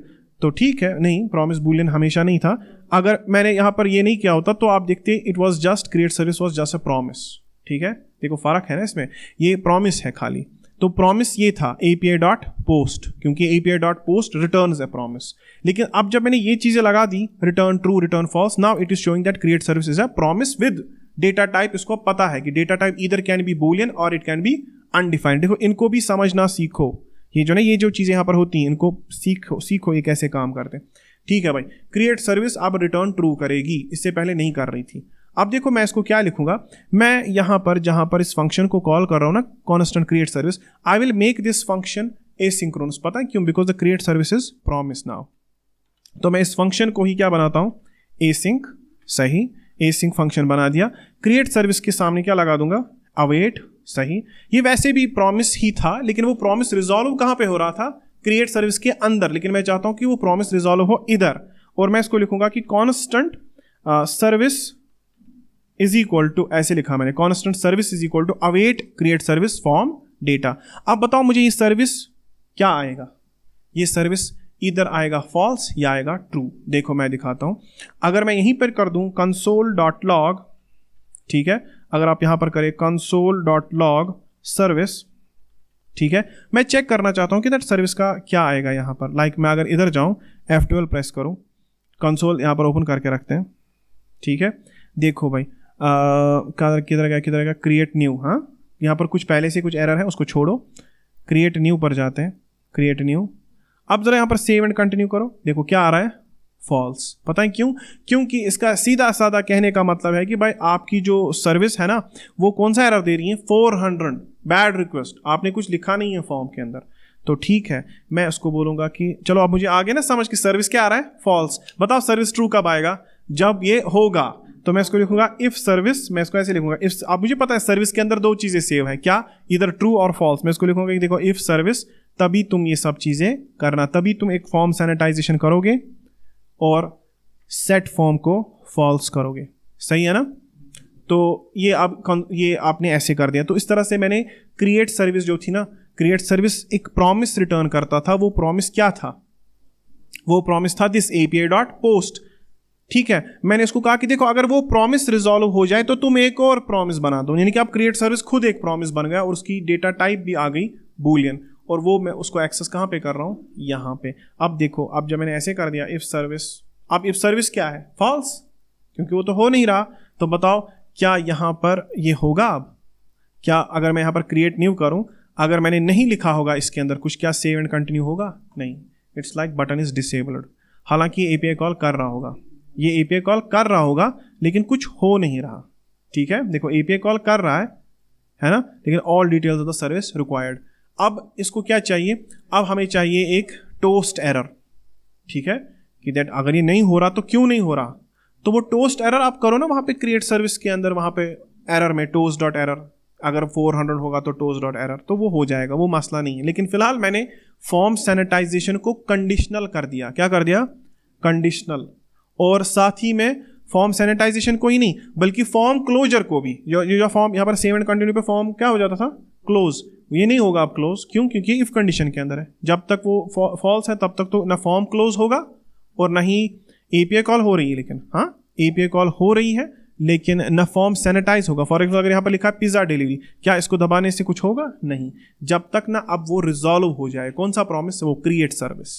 जब तक वो promise true return नहीं करेगा तब तक हम आगे नहीं जा सकते। ठीक है, इसका मतलब इसको सही करने के लिए we have to write this create service, बाकी सब चीज़ें सही है ना? आया समझ? ये अंडरस्टैंड हो गया? चलो सही है। अब अगर मैं यहाँ पर एक लिखूँ, एक डिस्क्रिप्शन लिखूँ, कैटेगरी लिखूँ, टाइम ऑफ कंप्लीशन लिखूँ, रीजन लिखूँ, ये सब कुछ अगर मैं करूँ, बताओ सेव एंड कंटिन्यू के बाद आप कहाँ पे जाना पसंद करोगे? क्या हम फॉर्म बंद करेंगे? नहीं, अगर सारा कुछ हो जाएगा क्या फॉर्म बंद होगा? हाँ, फॉर्म बंद होगा, लेकिन हमें आगे किधर जाना है? हमें दूसरे कंपोनेंट पे जाना है जिसका नाम होगा अपलोड पिक्स। तो ठीक है, वो बनाते हैं। देखो अब मैं क्या करता हूँ। नहीं, एक और बटन नहीं, इसी बटन पे सारा करेंगे। देखो, इसका पेरेंट कौन है क्रिएट सर्विस का? User profile. ठीक है, सही है, अच्छा है। चेक करो, हम यहां पर एक और हुक बनाएंगे। क्या था यहां पर hook? Constant show form, set show form. मैं लिखूंगा कॉन्स्टेंट, ठीक है, शो अपलोड फॉर्म। क्या लिखेंगे? Show upload form. ठीक है, show upload form, set show upload form. लंबा चौड़ा हो गया, कोई बात नहीं। Is equal to use state और इसको मैंने रखा फॉल्स। तो ठीक है, show upload form and set show upload form, ये दो मैंने बनाए। मतलब एक वेरिएबल है, एक फंक्शन है। इन दोनों ही वेरिएबल्स को, ठीक है ना, मैं आगे पास कर दूंगा। ठीक है, आगे किस में? आगे कहाँ पे पास करने हैं? ऑब्वियसली इनको पास करना पड़ेगा आपने क्रिएट सर्विस को, है ना, क्योंकि आप अभी यूजर प्रोफाइल में हो और ये काम क्रिएट सर्विस में होगा। और इससे पहले एक मॉलिक्यूल एक और क्रिएट करेंगे। ठीक है, एक और मॉलिक्यूल क्रिएट करेंगे। Let me do this. मैं लिखूंगा उसको नाम अपलोड, ऐसे upload service pic, upload service pic लिखा मैंने कि नहीं? Service pic dot JSX। इसकी अपनी फिर CSS वो मैं बाद में लिखूंगा, लेकिन पहले हम यहाँ पर क्या कर देते हैं? RFCE। चलो, अपलोड सर्विस पिक नाम करके एक कंपोनेंट आ गया। ठीक है, अब देखो क्या करेंगे हम। अब हम यहाँ पर जाएंगे क्रिएट सर्विस में। ठीक है, क्रिएट सर्विस मैं इसको बोलूँगा कि ठीक है भाई, ये जो पूरा का पूरा डिव है, पूरा क्रिएट सर्विस का डिव, इसको ही लपेटे में ले लो। ठीक है, ले लिया लपेटे में। और इसको बोलेंगे कि ये create service set show form कहाँ से आ रहा है? सेट शो फॉर्म कहाँ से आ रहा है? ये प्रॉप से आ रहा है, इसके पेरेंट से। इसका पेरेंट है यूजर प्रोफाइल। तो ठीक है, जहां पर ये सेट शो फॉर्म आपने इसको प्रॉप दे दिया, वहां पर एक और प्रॉप दे देते हैं। कौन सा वाला? ये शो अपलोड फॉर्म। हाँ, शो अपलोड फॉर्म, जो कि क्या है? जो कि अभी फॉल्स है। सही है। इस देखो, तो मैं ऐसे करूंगा, show upload form is equal to curly braces में क्या? Show upload form. सही है, हो गया। इसका मतलब ये प्रॉप भी क्रिएट सर्विस के अंदर अब अवेलेबल होगा। F12 प्रेस करें, यहां पर मैंने इसको भी बुला लिया। लेकिन देखो, ये set show form and set show upload form, ये जो है ना, ये शो, यहां पर ये तो फंक्शन है। Set show form is a function and this show upload form is just a variable, है ना। तो बताओ इसकी वैल्यू अभी क्या है? इसकी वैल्यू अभी फॉल्स है। ठीक है, तो मैं इसको बोलूंगा कि देख भाई, अगर ये होगा, अगर ये होगा शो अपलोड फॉर्म अगर होगा, तो तुम कुछ और ही दिखाना। अगर शो अपलोड मतलब ट्रू होगा, ऐसे किया मैंने, देखो टर्नरी ऑपरेटर लगा दिया। मैंने इसको कहा कि देखो, अगर शो अपलोड फॉर्म ट्रू होगा, ठीक है, तो तुम क्या करोगे? तुम वो दिखाना, वो upload service, upload service pic. ठीक है, ऐसे देखो मैंने क्या कर दिया। बताओ अभी अब की बार क्या दिखेगा? अब की बार अभी शो लोड फॉर्म ट्रू तो नहीं है, show load form is show upload form is false. तो अभी तो हमारा क्रिएट सर्विस ही दिखेगा। तो ठीक है, देखते हैं। हाँ, क्रिएट सर्विस ही दिख रहा है, लेकिन मैं चाहता हूं कि जब मैं इस बटन पर क्लिक करूं तो वो ट्रू हो जाए, तो यहां पर ये फॉर्म भी चेंज हो जाए। इसी जगह पर, मतलब इसी जगह पर मैं चाहता हूं अब एक और फॉर्म आ जाए। कौन सा? Upload form. वो ठीक है, मुझे क्या करना है? मुझे सिर्फ शो अपलोड फॉर्म को ट्रू करना है। कैसे करूंगा? इसकी भी अपनी फंक्शन है ना। इसकी वो फंक्शन का नाम क्या है? इसकी फंक्शन का नाम है set show upload form. Exactly. तो मैं इसको बोलूंगा कि देखो, ये भी तुम एज अ प्रॉप ले लो। ठीक है, props are handy because props जो है ना, आप उनको क्या कर सकते हो? You can just pass them into the child components, ठीक है। नो, अगर नेस्टिंग की प्रॉब्लम नहीं है then you don't have to worry, okay. तो क्रिएट सर्विस में अब ये चीज़ भी कहाँ से आएगी, दिस कॉमा लगा के शो अपलोड फॉर्म, ये भी कहाँ से आ गई, प्रॉप से ही आई ना। प्रॉप से एक ऑब्जेक्ट होता तो मैंने इसको ऑब्जेक्ट ही बनाया है यहाँ पर। देखो ये किस बटन पे काम करेगा, क्रिएट सर्विस के इस बटन पर।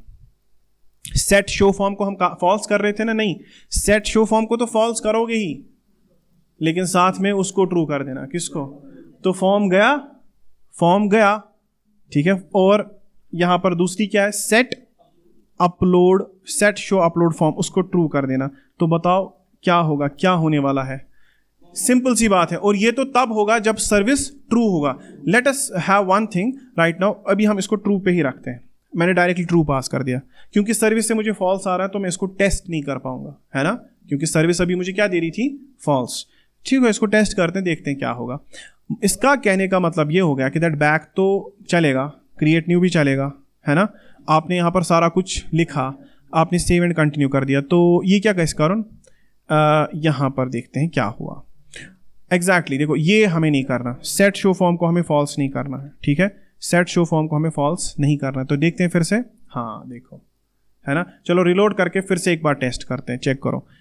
कोई बंदा आ गया, सर्विस क्रिएट करनी है, लिखा, सेव एंड कंटिन्यू किया, कोत वोत अपलोड सर्विस पिक पे, है ना। अपलोड सर्विस पिक पे गया ना, अब ये बैक बटन काम नहीं करना चाहिए। क्यों, क्योंकि अगर ये बैक गया वहां पर फॉर्म सैनिटाइजेशन हो गई होगी, फॉर्म पे कुछ होगा नहीं, तो इसीलिए हम बैक बटन को डिसेबल कर देंगे। कैसे, देखो बैक बटन को डिसेबल करना इजी है, पता है क्यों, क्योंकि वो यूजर प्रोफाइल के अंदर है। ये है हमारा बैक बटन, ये है ना। मैं इसको बोलूंगा कि देख बटन डिसेबल, डिसेबल कब, डिसेबल को ऐसे लिखते हैं ना, डिसेबल ट्रू। मैं इसको बोलूंगा कि डिसेबल तब जब अपलोड फॉर्म दिख रहा होगा, जब अपलोड ये ना, ये अपलोड फॉर्म दिख रहा होगा, यानी कि जब शो अपलोड फॉर्म ट्रू होगा, यानी कि जब अपलोड फॉर्म चल रहा होगा ना, अपलोड फॉर्म के टाइम पे तेरे को इजाजत नहीं है तो डिसेबल है, ठीक है। अब चेक करो, ये बटन डिसेबल है, इट विल नॉट वर्क। क्यों, क्योंकि show upload form is true. अब ये बंदा मजबूर है कहाँ जाने के लिए, आगे जाने के लिए। तो इस तरह से हम फॉलो किसको कर रहे हैं, हम एक तरह से कॉग्निटिव बायस नहीं बढ़ा रहे हैं और दो पेजेस पर ये कर रहे हैं। पहले लिखवाया इसको, ठीक है। अब जरा इसको देखो, ऐसे समझो इसको। बंदा गया, क्रिएट न्यू पे किया, ठीक है, यहां पर लिखा सेव एंड कंटिन्यू पर पहले क्या कॉल होगी, एपीआई कॉल होगी। तो ये सारी डिटेल्स सेव हो जाएंगी डेटाबेस में। देन जब ये आगे जाएगा ना, यहां पर अभी उसी सर्विस के रिलेटेड, उसी सर्विस के अगेंस्ट उसमें पिक्चर्स अपलोड कर देगा, ठीक है। आया समझ, है ना, दिमाग टेढ़ा हो गया, हाँ फिर गया। तो ठीक है, देखो इस तरह की चीजें समझना ठीक है, बट खुद से लिखना, क्रिएट करना मुश्किल है, ठीक है। तो होप आपको ये अंडरस्टैंड हुआ हो। Now I will do one thing. अब मेरे पास एक और चीज आ गई, क्या, दिस अपलोड सर्विस पिक, है ना, this upload service pic. Now this is the thing, ये स्टोर में इधर रखता हूँ, ठीक है, ये स्टोर तो इधर आ जा, ठीक है, स्टोर, हाँ देखो, user profile is our parent, ठीक है, क्रिएट सर्विस इसके अंदर है, और क्रिएट सर्विस के अंदर अब अपलोड सर्विस पिक है। तो इसका ये अच्छा नाम हो गया ना फिर, मॉलिक्यूल्स, है ना, मॉलिक्यूल्स, बिकॉज क्योंकि हम इन्हीं को मतलब पिरो कर, इन्हीं मॉलिक्यूल्स को, इनकी पोजीशंस को इधर उधर करके क्या बना रहा है, एक बड़ा कंपोनेंट। अब मुझे एक बात बताओ, यहाँ पर बैक काम नहीं करेगा। अब यहाँ पर इस बंदे को क्या करना है, एक अपलोड करना है। तो ठीक है, अपलोड करते हैं, ठीक है। यहाँ पर क्या बनाओगे, सिंपल सा एक इनपुट और एक बटन अपलोड, फिर उसकी हम CSS लिखेंगे, और ये करेगा किस API को कॉल, अपलोड वाली API को। तो अपलोड वाली API कौन सी थी, चलो चेक करते हैं। ओके, अपलोड वाली API कौन सी है, देखो this is the upload API, seller upload service image. But इस इमेज में, इस अपलोड वाली सर्विस इमेज में, मतलब ये वाली API है, अगर आप इसका लॉजिक चेक करोगे, इसके लॉजिक में एक सबसे बड़ी चीज है कि that you need a service ID। आपको क्या चाहिए, आपको सर्विस ID चाहिए, और वो कहाँ से चाहिए आपको, request.query से। और वो सर्विस ID वही होनी चाहिए जिसके अगेंस्ट ये, वरना पता है क्या होगा, एक सर्विस क्रिएट होगी, बाद में जब ये इमेजेस अपलोड करेगा, अगर सर्विस ID सेम नहीं होगी तो वो पिक्चर्स पता नहीं किसकी सर्विस में चले जाएंगे, है ना। तो अब हम पता है क्या करेंगे, देखो देखो देखो देखो, अब क्या करेंगे हम, सिंपली जब हम फॉर एग्जाम्पल, चलो मैं कहाँ गया, मैं यूजर प्रोफाइल पे फिर से जाऊंगा। सिंपली करेंगे क्या, जब हम यहाँ पर क्रिएट न्यू करेंगे, तो जब हम यहाँ पर ये लिखेंगे सेव एंड कंटिन्यू पर जब हम क्लिक करेंगे तो ऑब्वियसली ये कुछ ना कुछ पेलोड तो देगा ना हमें ये। चलो ट्राई करते हैं क्या पेलोड में क्या आता है। एक सर्विस क्रिएट करते हैं, एक सर्विस क्रिएट करते हैं लाइक चलो पिज़्ज़ा डिलीवरी, ठीक है सही। और हाँ बैकएंड पर मुझे कुछ देखना पड़ेगा लाइक मॉडल्स में हम एक बहुत बड़ी चीज़ भूल गए थे, दैट इज़ अ डिस्क्रिप्शन। आप डिस्क्रिप्शन जो है ना, डिस्क्रिप्शन हम भूल गए थे, डिस्क्रिप्शन। तो मैं यहाँ पर डिस्क्रिप्शन ऐड कर लेता हूँ। डिस्क्रिप्शन उसकी टाइप क्या होगी, उसकी टाइप होगी स्ट्रिंग। हम डिस्क्रिप्शन ही नहीं ले रहे, मतलब सर्विस का डिस्क्रिप्शन ही नहीं ले रहे थे हम, ओके। तो इसका स्ट्रिंग कर देते हैं, तो ठीक है ये सही है। डिस्क्रिप्शन टाइप स्ट्रिंग, ओके सही हो गया। बताओ और क्या करना पड़ेगा सर्विस मॉडल में। अब जब हम एक सर्विस क्रिएट करेंगे, फॉर एग्जाम्पल सर्विस जब क्रिएट होगी तो ऑब्वियसली सर्विस कंट्रोलर में भी तो चेंजेस होंगी ना। चलो देखते हैं क्या चेंजेस है। क्रिएट सर्विस के टाइम पे you are taking description from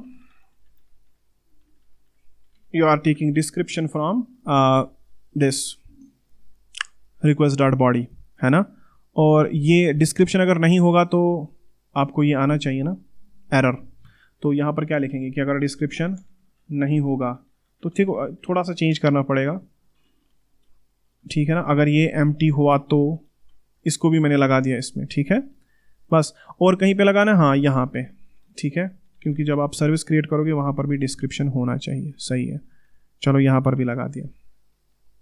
मुझे एक बात बताओ, ये पेलोड में क्या सेंड करती है जब क्रिएट सर्विस हो जाती है ना। देखो जब एक क्रिएट सर्विस ऐड हो जाती है, इसके पेलोड में क्या होता है, इसके पेलोड में पूरा का पूरा सर्विस ही होता है। ओके दैट्स ओके, यही वाली चीज़ जो क्रिएट हुई है। तो ठीक है, अगर मैंने यहाँ पर चेंजेस कर दिए, this is a delivery service, मैंने इस तरह से लिखा this is a delivery service. Now this time I am doing what. और हाँ, इसको प्रॉपरली करते हैं। प्रॉपरली का मतलब ये है कि दैट क्रिएट सर्विस में जाके मैं यहाँ पे ये सर्विस लिखूंगा कि अगर सर्विस ट्रू हुआ तो ही ये करना, ठीक है सही है ना। ओके क्योंकि आप प्रॉपर देखना है ना, मैं टेस्ट करना है, आप प्रॉपर टेस्ट करना है। तो ठीक है, अगर सर्विस ट्रू हुआ तो तुम ये कर लेना, सही है। तो pizza delivery, this is a delivery service. Category में इसको रखता हूँ delivery. Time of completion 30 minute. Reason हम रखते हैं श्रीनगर। और इसकी कॉस्ट रखते हैं हम 300। डिस्काउंट रखेंगे मान लो 10%, ठीक है। Save and continue. अगर एपीआई कॉल सही रहा, अगर सब कुछ सही रहा, ठीक है, तो ये हो जाना चाहिए। देखो एक सर्विस क्रिएट हो गई, क्या बोलता है, क्रिएटेड सक्सेसफुली, ठीक है। बाद में आप किस फॉर्म पे पहुंचे, अपलोड सर्विस पे। इट मीन्स ये सर्विस तो क्रिएट हो गई, लेकिन अब आप इसने कहाँ ले गया आपको, अपलोड सर्विस पे। जरा नेटवर्क पे चेक करो, नेटवर्क में we are having the full payload, उसके अंदर आईडी है। It means we are having ID in the front end. ID तो हमारे पास है। मैं क्या करूंगा, मैं इस आईडी को स्टोर में सेव रखूंगा या मोमेंटरी पर्पस के लिए सेशन स्टोरेज में सेव रखूंगा, फिर वहां से गेट करके नेक्स्ट एपीआई कॉल करूंगा। पैराम्स में किसको भेजोगे, हम पैराम्स का यूज ही नहीं कर रहे, हम नहीं कर रहे पैराम्स का यूज मेरी जान। हम भेज सकते थे, लेकिन अगर हम पेज टू पेज मूव कर रहे होते, अगर हम पेज टू पेज, हम तो पेज में मूव ही नहीं कर रहे, है ना, हम तो पेज टू पेज मूव ही नहीं कर रहे। आया समझ। तो दैट्स वाई मैं मजबूर हूं, ठीक है, क्या करने के लिए कि क्रिएट सर्विस जो है स्टोर के अंदर, हम इसको बोलेंगे कि देख भाई अगर हो गया तो तुम टोस्ट डॉट सक्सेस तो बोलोगे ही, ठीक है। वैसे टोस्ट डॉट सक्सेस करने की जरूरत नहीं है ना, क्योंकि ऊपर से वो तो उसको तो वैसे भी पता चल गया कि हो गया, क्योंकि आगे बढ़ गया ना ये। तो ठीक है, टोस्ट डॉट सक्सेस चलो कर लेना आप कुछ टाइम के लिए, बाद में तुम्हें हटा देंगे। इसको मैं बोलूंगा कि तुम एक और काम करना, तुम करना सेशन मैनेजमेंट का इस्तेमाल। चलो वो कैसे करते हैं हम सेशन मैनेजमेंट का इस्तेमाल, तो लोकल स्टोरेज, ठीक है। अगर आप लोकल स्टोरेज का इस्तेमाल नहीं करना चाहते, आप अपने बनाए हुए स्टोर का भी यूज कर सकते हो। आप सर्विस आईडी यहां पर भी सेव रख सकते हो, ठीक है। लेकिन देखो स्टोर जो है ना वो इम्यूटेबल है, हमारी केस में स्टोर इम्यूटेबल है, वो तब तक फिर उस स्टोर में रहेगी जब तक आप रिलोड नहीं करते। तो it is not good option कि आप ऐसी चीज़ को जो सिर्फ आप एक बार यूज़ करने वाले हो उसको आप कहाँ पे रखो, स्टोर में। तो मैं सेशन स्टोरेज का ही इस्तेमाल करूँगा। तो मैंने लिखा, मुझे लोकल स्टोरेज नहीं लिखना चाहिए था, मुझे यहाँ पर लिखना चाहिए था सेशन स्टोरेज, ठीक है। सेशन स्टोरेज का फ़ायदा ये है कि कल को जब मैं ब्राउज़र क्लोज करूँगा ना, तो उसके अंदर जो भी चीज़ें होंगी वो डिलीट हो जाएंगी। तो सेट स्टोरेज, उसमें क्या करेंगे, सेट आइटम, क्या कर देंगे, सेट आइटम, उसके अंदर आप सर्विस आईडी नाम से ऐसे, सर्विस आईडी नाम से ऐसे, सर्विस आईडी नाम से क्या सेव करोगे? Service ID. बताओ वो किधर है? वो होगी पेलोड डॉट आई डी। क्या होगी? Payload dot I D. सही है ना? Payload dot I D. तो रेस हमारे आता है res dot data dot payload, वो आएगा res dot data dot payload dot underscore I D. तो सही है ना? तो मैंने इसको बोला कि देखो जब क्रिएट सर्विस करोगे, जब स्टेटस 200 होगा तो तुम सक्सेस तो दिखाओगे ही, साथ में सेशन स्टोरेज के अंदर कुछ चीज़ें सेव करना, बाद में रिटर्न ट्रू करना। और हाँ, रिटर्न ट्रू के बाद कुछ नहीं होता है, रिटर्न लास्ट स्टेटमेंट होता है जावास्क्रिप्ट के अंदर, है ना, मोस्ट ऑफ द लैंग्वेज में। ठीक है, अब इसको टेस्ट करने के लिए फिर से आपको एक सर्विस क्रिएट करनी पड़ेगी, लेकिन अब की बार क्या होगा? अब की बार एक खास चीज़ होगी, दैट इज़ ये कि दैट एप्लीकेशन के अंदर ये जो सेशन स्टोरेज है, सेशन स्टोरेज में इधर कुछ आएगा। ठीक है, वो जब वो फिर यहीं पे रहेगा, नो प्रॉब्लम, वो सूरज पता थी वो यहीं पे होगा। तो उसको उठा के मैं क्या करूँगा? उसको उठा के मैं फिर नेक्स्ट टाइम यूज़ करूँगा। जब मैं अपलोड करूँगा ना, अपलोड के टाइम पे मैं क्या लिखूंगा? Constant service ID is equal to session storage dot get item, और वहाँ से वो पास कर दूंगा किस में? क्वायरी में, और एपीआई कॉल करूँगा कहाँ पर? बैकएंड को। हाँ, नहीं, जो सर्विस आईडी किस से सेव होती है? की वैल्यू पेयर से।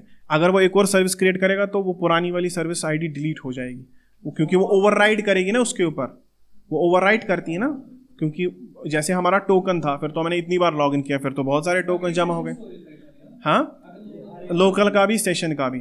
देखो local storage and session storage में फ़र्क क्या होता है? What is the difference between local storage and session storage? Local storage भी 5 MB का है, सेशन स्टोरेज भी 5 MB का है, लेकिन लोकल स्टोरेज में चीज़ें परसिस्ट करती हैं, बहुत टाइम तक रहती हैं, जब तक आप खुद डिलीट नहीं करोगे। सेशन स्टोरेज में तभी तक रहती हैं जब तक ये ब्राउजर ओपन है। मैंने ब्राउजर को क्लोज कर दिया, सेशन स्टोरेज खाली हो जाएगी। ठीक है, आया समझ? तो सेशन स्टोरेज भी एक चीज़ है। तो देखते हैं, अभी चेक करते हैं। अभी मैंने इसको बोल दिया कि देखो भाई पेलोड निकाल के सर्विस आईडी में सेव कर देना, तो मैं कैसे इतना सुन सर्विस आईडी सेव गाछुन। बाकी जितने भी प्रोसीजर्स आपने इससे पहले किए वो तो होंगे ही। पिज़्ज़ा डिलीवरी, ठीक है, यहाँ पर कुछ लिख दिया, ओके, डिलीवरी 30 मिनट श्रीनगर, ठीक है, चलो श्रीनगर, और इसको लिख दो मान लो 250 और डिस्काउंट रखो 1%, सेव एंड कंटिन्यू। देखो भाई सर्विस आईडी किधर गई और मैं किस पेज पे पहुंचा? Okay, it means now I am having service ID. अब हो गया इसका काम, क्रिएट सर्विस, तू जा। अब मैं किधर जाऊंगा? अपलोड सर्विस पिक पर। बताओ यहां पर क्या करोगे? कांस्टेंट सर्विस, सबसे पहले तो मुझे सर्विस आईडी ही चाहिए, ठीक है। Service ID is equal to session storage dot get item, और वो किस नाम से है वहां पर? वो इसी नाम से, सर्विस आईडी नाम से। तो ठीक है, मेरे पास आ जाएगी सर्विस आईडी, आ गई। इसके बाद क्या करना है? अब मुझे कुछ नहीं करना है, बस एपीआई कॉल करनी है। और एपीआई कॉल करने का लॉजिक यहां पर नहीं लिखोगे, एपीआई करने का लॉजिक सर्विस आईडी में होगा। तो ठीक है, तो क्या लिखेंगे? कांस्टेंट अपलोड सर्विस पिक, ठीक है। इसको करते हैं कंप्लीट, तो बाद में फिर आज आपको हम छोड़ देंगे, ठीक है। Request, sorry, why I'm writing request, okay, तो it will take a service ID, it will take service ID and form data, it will take two things, एक तो ये service ID लेगी और form data लेगी, form data, ठीक है, service ID, और ये which implies to curly braces, यहाँ पर होगा आपका try catch, okay, try catch console dot error, ठीक है, console डॉट एरर। चलो ये भी हो गया। बाद में इस अपलोड सर्विस पिक को किधर ले जाऊंगा मैं? ठीक है, सही, कोड ऑर्गेनाइज्ड होना चाहिए, ठीक है, अच्छा लगना चाहिए कोड, देखकर इंसान को लगना चाहिए कि हाँ समझ आ रहा है। अब देखो ये upload service pic, I need this in यहाँ पे, तो यहाँ पर क्या करेंगे भाई? अच्छा है ना वो तरीका, क्या? कांस्टेंट, फिर इसका नाम जो है is equal to use context, क्या लिखेंगे? अब मुझे एक बात बताओ, अगर ये फंक्शन अगर आपको प्रॉप्स के थ्रू ले जानी पड़ती वहां पे, तो कहाँ कहाँ से घूमते, हाँ, सोचने में भी डर लगेगा, है ना। अपलोड सर्विस पिक में हो आप, upload service pic create service में है, क्रिएट सर्विस में कहाँ है ढूंढना पड़ेगा, क्रिएट सर्विस में यूजर प्रोफाइल है, यूजर प्रोफाइल खुद तो मतलब सोचने में भी डर लगता है, अगर नहीं यूज कॉन्टेक्स्ट बाईपासर ऐसे ना किए तो प्रॉप्स हमारे लिए नाइटमेयर थे। ओके, तो यूज कॉन्टेक्स्ट, ठीक है, यहाँ पर कॉन्टेक्स्ट लगा दो। ओके, ठीक है, चलो अपलोड सर्विस पिक फंक्शन भी आ गई, ये भी आ गया। इसमें क्या बनाना पड़ेगा आपको, देखो इसमें आप एक इनपुट बनाओगे, ठीक है, एक इनपुट बनाओगे, बाद में मैं इसको अच्छे से ये लिखता हूँ। एक इनपुट होगा, एक लेबल होगी, ठीक है, एक लेबल होगा, HTML फॉर, इस चीज़ को समझो। आपने एक चीज़ पर फोकस किया, मैंने यहाँ से इनपुट हटा दिया, ये काम कर रहा है ना, ये इस पर आपने फोकस ही नहीं किया है कि दैट ये मैंने कैसे किया, तो ठीक है ना, मैंने इनपुट हटा दिया वहाँ से, ये लेबल है, लेबल से आप ये सब कर सकते हो, तो लेबल से कर सकते हो by using this HTML for attribute, हाँ, HTML फॉर एट्रीब्यूट। तो आपने इनपुट का एक आईडी देना है, वो आईडी आपको HTML फॉर में डालनी है, बाद में इस इनपुट को डिस्प्ले नन करना है, समझ गए। देखो अगर आप याद करोगे, देखो यूजर प्रोफाइल में कैसे किया है मैंने, ये चेक करो, दिखाता हूँ, ये देखना है। देखो मैंने इसकी आईडी क्या रखी, फाइल इनपुट, लेबल को HTML फॉर क्या कर दिया, HTML इनपुट। आप जो देख रहे हो ना अपलोड न्यू प्रोफाइल, वो एक लेबल है, वो एक, लेकिन काम किसका करेगा, काम इनपुट का करेगा, और इस इनपुट के का मैंने डिस्प्ले नन कर दिया है, कहाँ पर, CSS में। इजी तरीका है, ठीक है। आपने इनपुट का डिस्प्ले नन कर दिया तो इनपुट तो दिखेगा नहीं, लेकिन इनपुट का काम कौन कर रहा है, लेबल। लेबल कैसे, वो आपस में बाइंडेड कैसे, क्योंकि आपने इनपुट की लगा दी आईडी और HTML फॉर का लगा दिया, HTML फॉर एट्रीब्यूट लगा दिया लेबल में, इसीलिए होती हैं लेबल्स। जो हमारा एक बंदा बोलता है मत लिखो लेबल्स, कुछ भी मत रखो, ठीक है, ओके, लेबल्स तो ज़रूरत ही नहीं है। चलो भाई लेबल्स, तो यहाँ पर हम रखेंगे फाइल अपलोड, क्या नाम रखा मैंने इसको, तो मैंने इसको नाम रखा फाइल, कुछ भी नाम रखो नो प्रॉब्लम, फाइल अपलोड। तो लेकिन जो भी नाम रखोगे वो इनपुट की क्या होगी, वो इनपुट की आईडी होगी, ठीक है। तो इनपुट की आईडी होगी दिस फाइल अपलोड, हाँ सही है ना, ओके। और बताओ इसकी टाइप क्या होगी, इसकी टाइप होगी फाइल, ठीक है। बताओ इसका स्टाइल क्या होगा, मैं स्टाइल एट्रीब्यूट दूं, इसको दे सकते हैं ना, मैं इसका डिस्प्ले नन कर दूं, कर दें यहीं पे नन, ठीक है, डिस्प्ले नन कर दिया। अब डिस्प्ले नन हो गया ना, तो आप देखोगे कि आपके इसमें ये कहाँ पर है, हाँ हाँ, नन इज नॉट डिफाइंड, क्योंकि मैंने नन वेरिएबल पास कर दी, नन स्ट्रिंग है, ओके, नन स्ट्रिंग है, ओके, इसीलिए एरर आ गया, ठीक है। तो जब आप जाओगे ना वहाँ पर, लेकिन वहाँ पर जाना मुश्किल है ना, वहाँ पर जाना मुश्किल है, क्योंकि आप कैसे जा सकते हो वहाँ पे, है ना, आप वहाँ पर नहीं जा सकते, क्योंकि फिर आपको फिर से एक API कॉल करनी पड़ेगी नया, क्योंकि वो तो आप हो गया होगा, क्योंकि हमने रिलोड बहुत बार किया। तो आप देखो सर्विसेज कितनी बना दी हमने, टेस्टिंग करते हैं, है ना। तो ठीक है, डिस्प्ले कर दिया नन, लेकिन मुझे वहाँ पर जाना ज़रूरी है ना, क्योंकि मैं तो वरना देख नहीं पाऊंगा ना कि वहाँ पर हो क्या रहा है। इजी तरीका है, क्या लिखेंगे, ट्रू। इसको बोलते हैं मैनुअल ओवरराइड, क्या बोलते हैं, मैनुअल ओवरराइड, ठीक है। क्रिएट न्यू पर क्लिक करेंगे, we can just bypass this form, और हम इधर पहुँच जाएंगे, ठीक है, ओके। नाउ अब हम जाएंगे कहाँ पर, अपलोड सर्विस पिक में, यहाँ पर देखेंगे क्या हो रहा है। देखो यहाँ पर अभी कुछ है ही नहीं, कुछ कोई चीज़ ही नहीं यहाँ पे, लाइक हाँ, मुझे पता है लेबल का नाम नहीं है, इसीलिए कुछ नहीं है। तो लेबल है, मान लो upload your pics, upload your pics, service related pics, हाँ, सर्विस रिलेटेड पिक्स। चलो भाई हो गया। अब देखो यहाँ पर आ गया ना, मगर ये क्लिकेबल ऑप्शन होना चाहिए, सही है ना, क्योंकि इसकी बाइंडिंग किसके साथ है ना, इसका बाइंडिंग लेबल के साथ है, और वो खुद इनपुट है ही नहीं वहाँ पर बेचारा, है ना। लेकिन इनपुट के सारे मेथड्स चलेंगे, जैसे कि ऑन चेंज, हाँ ऑन चेंज। तो ऑन चेंज पर क्या करोगे, ऑन चेंज पर एक फंक्शन होती है, लेकिन उसके लिए हमें हुक तो चाहिए ना पहले। हुक क्या होगा, कांस्टेंट, ठीक है, कांस्टेंट इमेज सेट इमेज, हाँ सेट इमेज। तो set image is equal to, बताओ उसकी यूज स्टेट क्या होगी, उसकी यूज स्टेट जो होगी अब अभी नल होगी, है ना, नल। तो इमेज नल है, लेकिन सेट इमेज कौन करेगा, वो आप ऑन चेंज पर क्या चलाओगे, एक फंक्शन। कैसे, हाँ उसमें क्या लिखेंगे, सेट इमेज। चलो सही है, बताओ वहाँ पर क्या करोगे, वो हमें एक पैरामीटर लेना पड़ेगा, एक पैरामीटर लेना पड़ेगा ई, और उस पैरामीटर के ऊपर करेंगे E dot target dot files. लेकिन फिलहाल अभी मुझे पता है एक ही फाइल है, we can take just one file, तो मैंने लिखा E dot target dot files. Target के अंदर जो फाइल्स है, वो जो एरे है उसमें पहली वाली फाइल, ठीक है। अगर मल्टीपल फाइल्स चाहिए तो एरे को हटाना पड़ेगा, वहां पर मल्टीपल लिखो, ठीक है। ट्राई देखते हैं क्या करेंगे उसका। अब ठीक है ना, हो गया ना, ये समझ में आ गया आपको। अब ठीक है, यहां पर तो होगा ई डॉट टारगेट डॉट फाइल्स, और वो इमेज में चली जाएगी। और यहां पर आप क्या करोगे, अब आप बनाओगे कांस्टेंट फॉर्म डेटा, बिकॉज आपको पता है कि दैट ये चीज जो है ना, ये फॉर्म डेटा ही हैंडल कर सकता। कौन सा फॉर्म डेटा, कौन सा, यानी कि जो एक मेथड है जावास्क्रिप्ट की, जो अपनी एक इसका क्लास में मेथड है, तो फॉर्म डेटा, ठीक है। तो ये खुद आएगा ना यहाँ पर फॉर्म डेटा, सही है ना। तो फॉर्म डेटा को मैंने कॉल कर दिया। नाउ दिस फॉर्म डेटा में ये फर्क होता है कि that it can take binary files, है ना।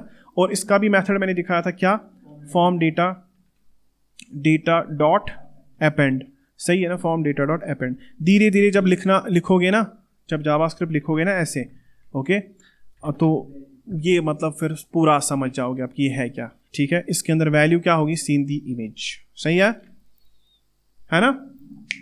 अब यहां पर होगा एक बटन कंटिन्यू, ठीक है।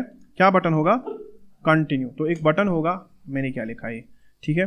तो एक बटन होगा, ठीक है, बटन, ठीक है, उसका नाम होगा सेव चेंजेस। क्या लिखोगे, ऐसे ऐसे, सेव चेंजेस, क्या लिखोगे, सेव चेंजेस, ठीक है। अगर मैं यहां पर देखूं, अभी एक बटन भी आ गया होगा। तो जब आप अपलोड करोगे, फिर उसके बाद आप क्या करोगे, सेव चेंजेस। सेव चेंजेस पर एपीआई कॉल है, कौन सी एपीआई, ऑन क्लिक, हाँ, इसके ऊपर क्लिक करेंगे तो, इसके ऊपर क्लिक करेंगे तो ये अपलोड सर्विस पिक फंक्शन चलेगा, है ना।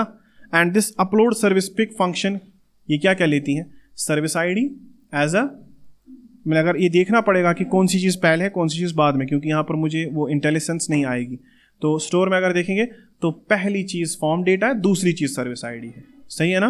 तो पहली चीज़ फॉर्म डेटा है, पहली चीज़ क्या है, फॉर्म डेटा, दूसरी चीज़ है सर्विस आईडी। तो हो गया। तो ऑन क्लिक ये कर लेना, ठीक है, ऑन क्लिक ये करना, तो एपीआई कॉल हो जाएगी। और इस तरह से वो, अब काम किसका है यहाँ, इसके बाद काम किसका, इसके बाद काम है इस अपलोड सर्विस पिक का, ठीक है। तो वो हमें स्टोर में अभी पूरी बनानी है। तो बताओ इसमें क्या करोगे भाई। अब यहाँ पर है ना तामझाम, यहाँ पर सबसे पहले तो मुझे लगता है कॉन्स्टेंट रेस्ट, यहाँ पर तो एपीआई कॉल होगा, ठीक है। Constant rest API call, API किस पर होगा, अवेट, हाँ, अवेट क्या, API dot post, API dot post किस पर करोगे, यूआरएल पे। यूआरएल पता नहीं है, याद नहीं करते हम, मत, ओके। तो बहुत सारे लोग सिंटेक्स याद करते हैं, याद क्या करोगे भाई, यहाँ पर क्या याद करोगे, तो ठीक है, यहाँ से मैंने वो एक राउट कॉपी कर लिया, बेस यूआरएल का तनाज़ा मैंने पहले ही ख़त्म कर दिया है, ओके।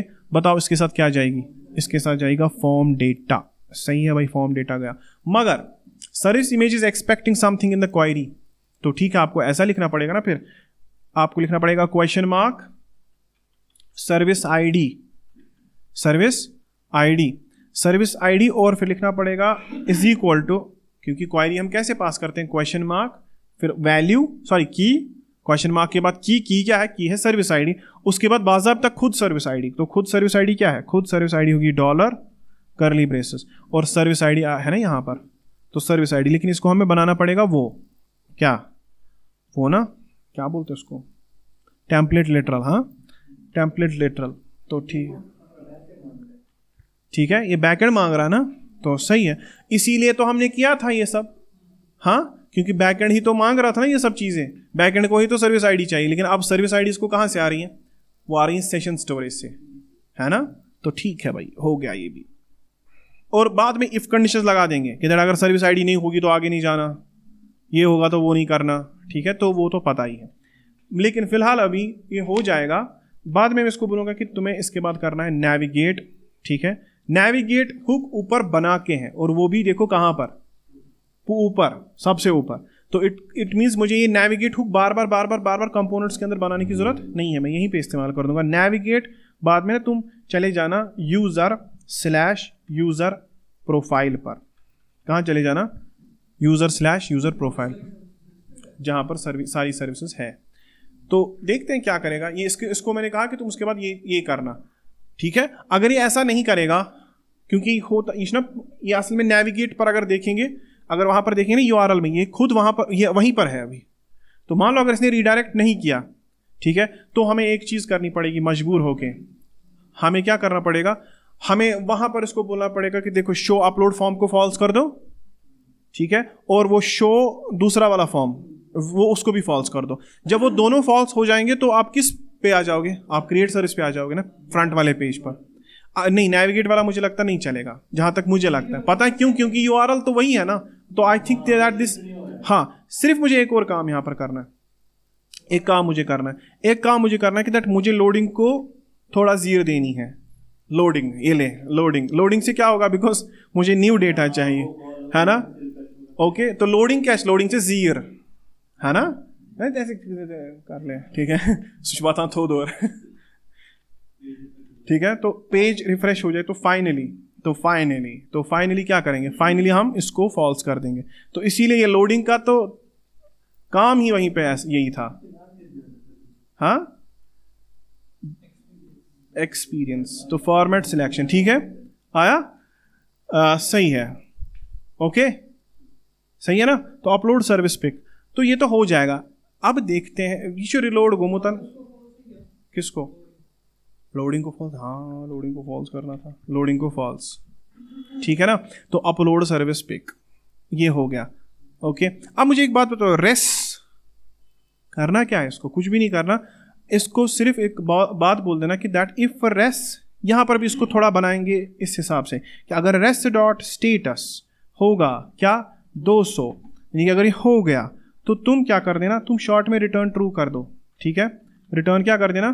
तुम रिटर्न ट्रू कर दो। इससे हमें एक चीज हो जाएगा कि that this upload service sync जो है ना, ये तो है ही प्रॉमिस, लेकिन साथ में हमें ये भी पता चलेगा कि प्रॉमिस में आ क्या रहा है। प्रॉमिस में आ रहा है बूलियन, ठीक है, रिटर्न ट्रू। और अगर कैच हुआ तो कैच में क्या करना?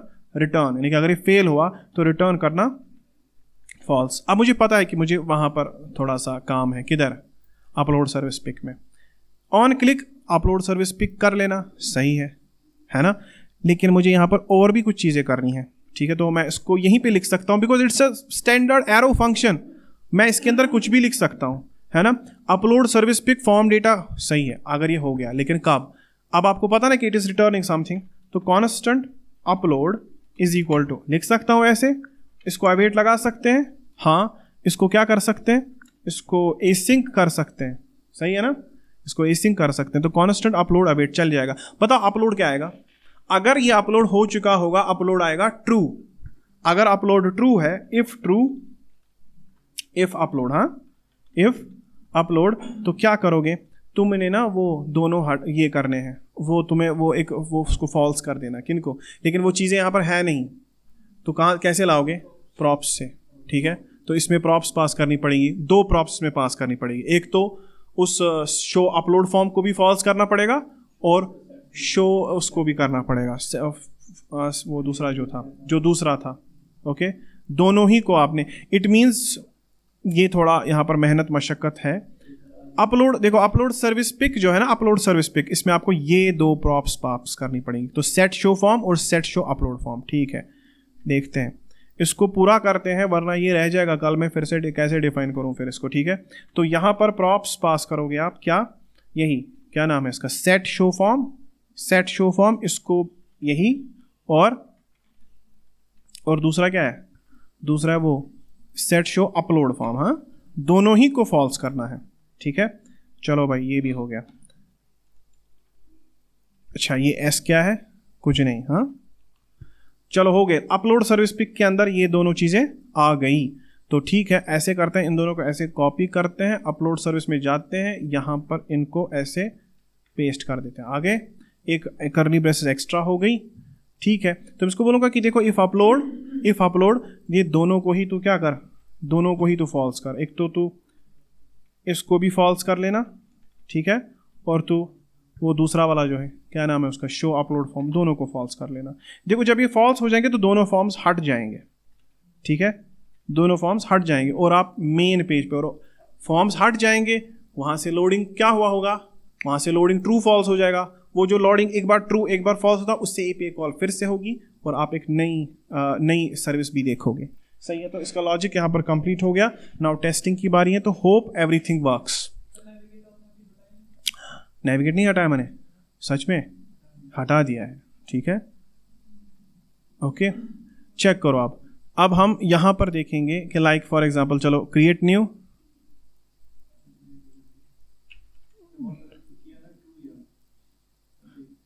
वो भी वैसे भी मतलब अगर मैं लिखूंगा तो वो ट्रू ही आएगा, ठीक है, ठीक है। देखो सर्विस आईडी यहां पर कुछ है 1 2 service and continue, service ID change हो गई, ओके, चलो created successfully. Now I am going to this upload service pic, चलो मान लो यही है मेरे पास, यही एक इमेज है, सिलेक्ट, ठीक है, सेव चेंजेस, ठीक है, तो ठीक है, नेटवर्क में एपीआई कॉल, हमें एक सर्विस होनी चाहिए तात्कालिक शासन इमेज सर्च, ठीक है, आया समझ।